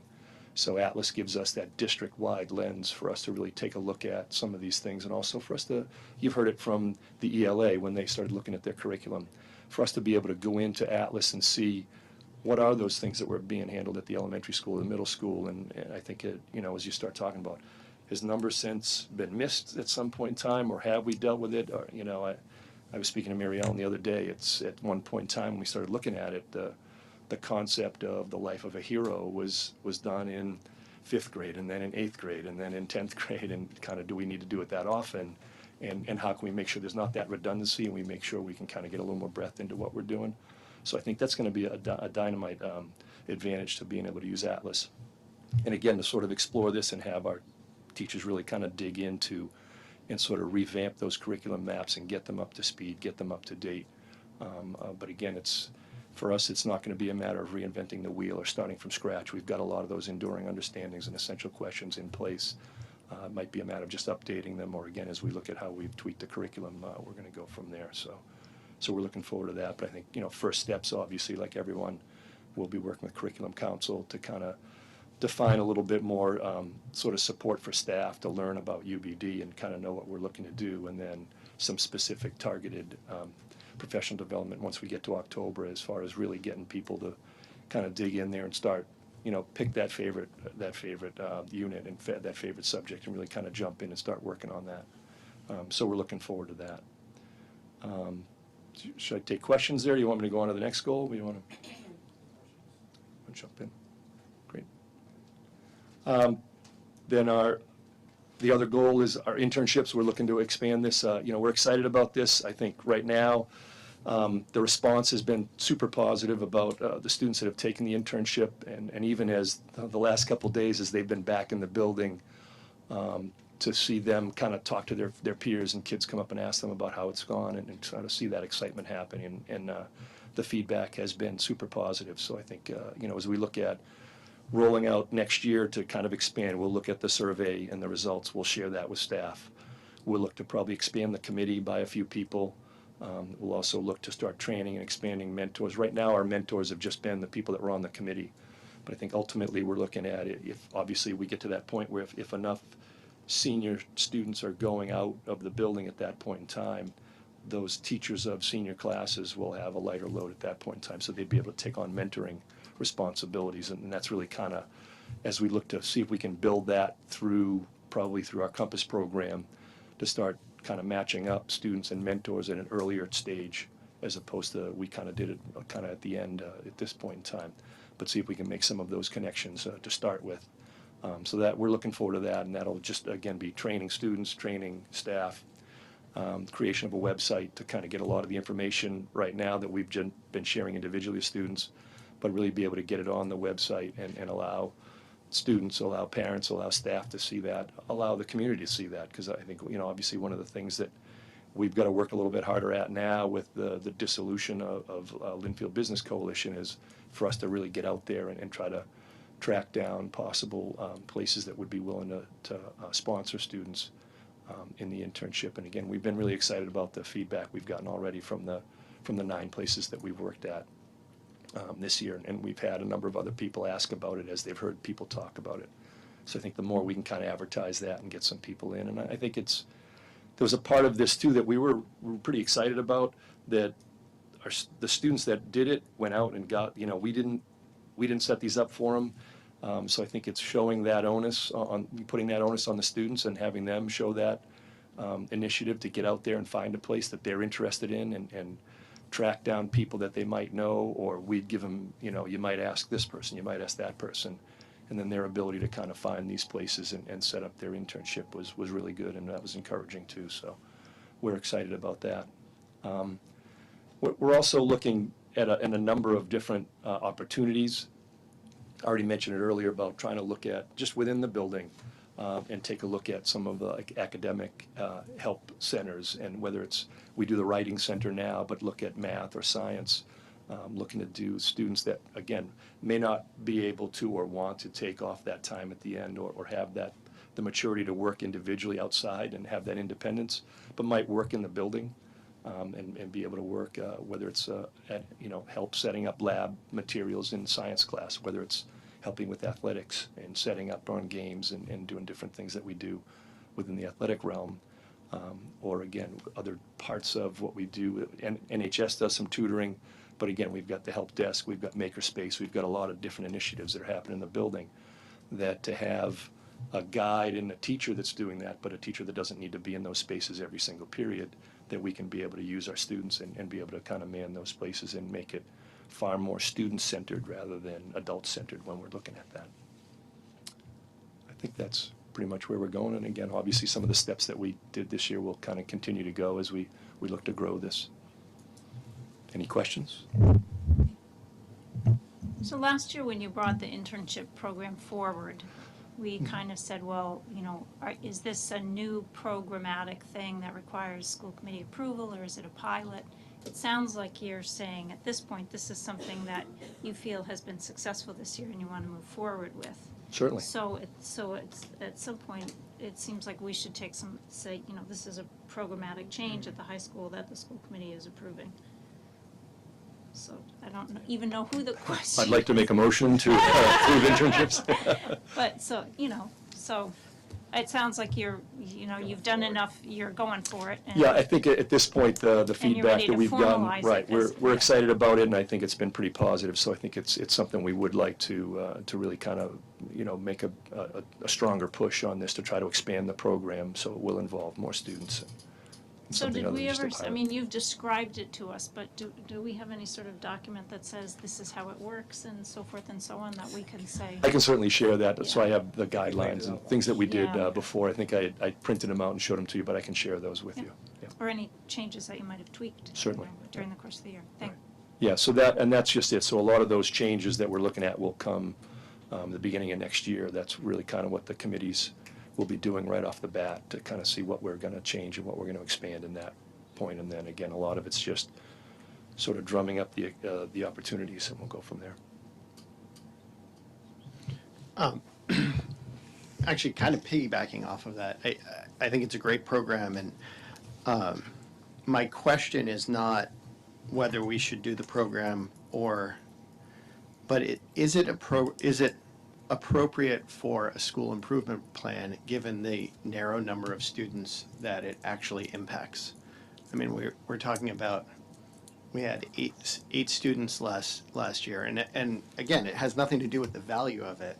Sure. But if it's a programmatic change and we're going to be running with it Well, that again, way. the 8 students was a pilot, so Mhm. that's not really the intention to try to focus it on 8 students. So we really kind of want to open it up to as many students as possible. But I think it's, we have a number of programs that run in the building that every student doesn't participate in. But I think it's a worthwhile program, and at some point in time, I think, I know we had this discussion before, Jamie, I think there's a lot of, especially with our internal things, our help desk right now isn't a senior thing, freshman, sophomore, junior, everybody's available to do that.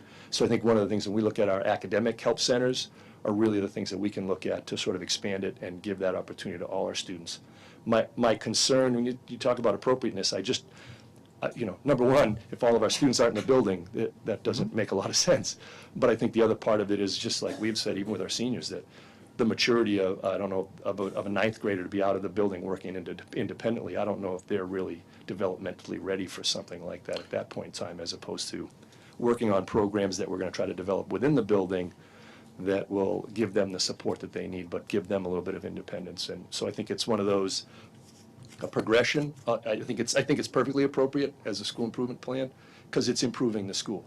So when you look at whether it's utilizing a lot of freshman students or not, that's still something they're looking to go to. Anytime you look at this, that we talk about it all the time to our seniors. Every year we have that conversation about, you're the leaders in the building, the underclassmen are looking up to you.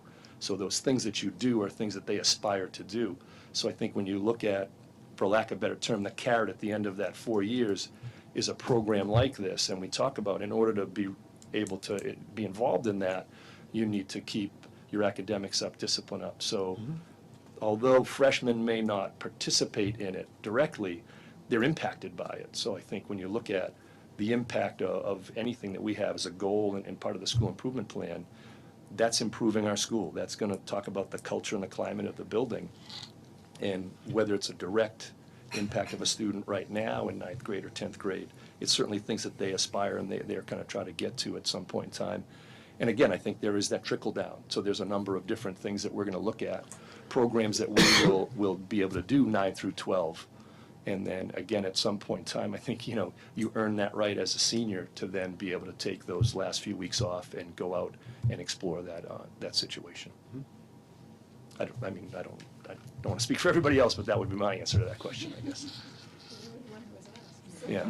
Any other questions? Great, thank you very much.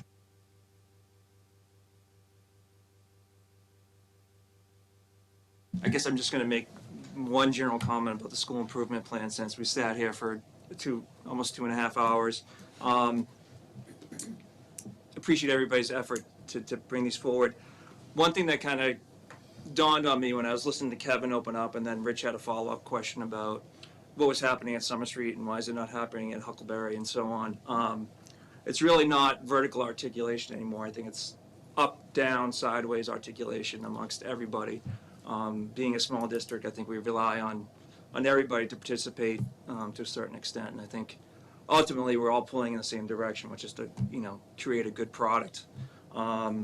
So having said that, I think it's the expectation of this committee, and I think it's the expectation of the superintendent. I think she leads this way as well, is that we're all in this together, whatever's happening in one building, and if it's something that's good, that's happening, that's productive, that would be shared across the district. And I think under the superintendent's leadership, and then with Kevin in place, that should flow more easily.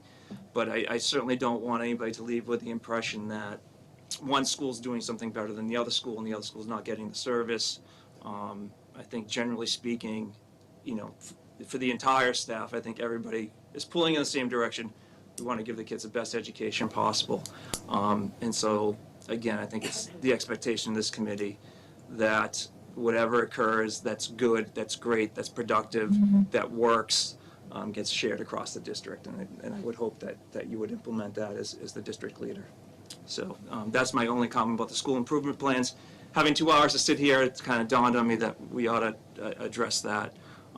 So again, good job, continue the good work, and we'll move on to the next item on our agenda, thankfully.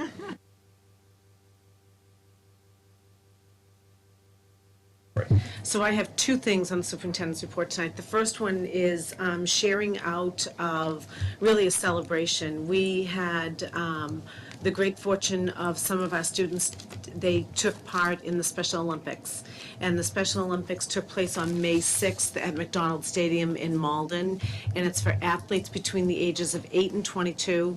And I'm really proud to say that we sent 15 students to the Special Olympics. We originally had 20 students signed up, but May 6th was the rain date, and students had other field trips or other things that they were participating in, so we could only send 15. There were at least 10 different towns represented at the Special Olympics, and I think that from the report that I got, one of the best things about it was that each one of our students had an opportunity to stand on the podium with either a gold, silver, or bronze medal, and it really helped instill self-confidence and self-pride for who they were as a person as well as an athlete. So I commend our special education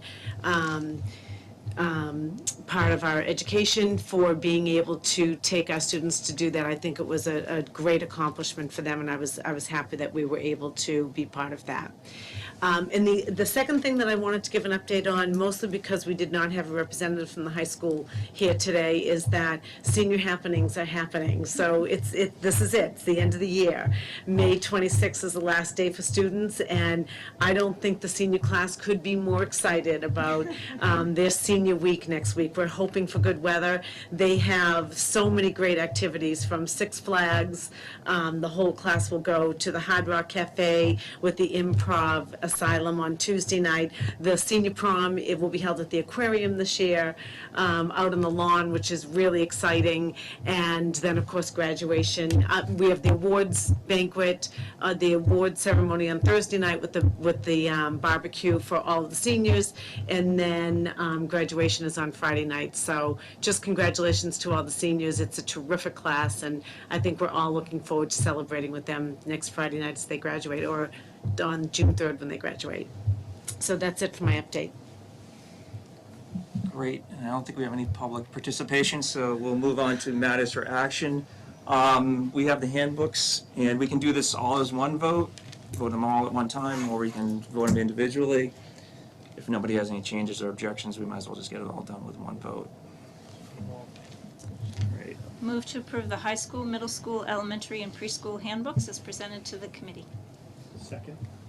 All those in favor? Aye. Second matter for action we have is the collective bargaining agreement between the Secretary Clerks Association and the school committee from July 1st, 2016 through July 30th, 2019. Motion? Move to approve the ratification of the collective bargaining agreement between the Secretary Clerks Association and the Linfield School Committee for July 1st, 2016 through June 30th, 2019. Second. All those in favor? Aye. Move to adjourn. We did. We did. We held off on May 10th, no? We did the minutes. We're gonna right? hold off for May 10th. We have a couple changes. Yep. Second? All those in favor? Aye. Aye.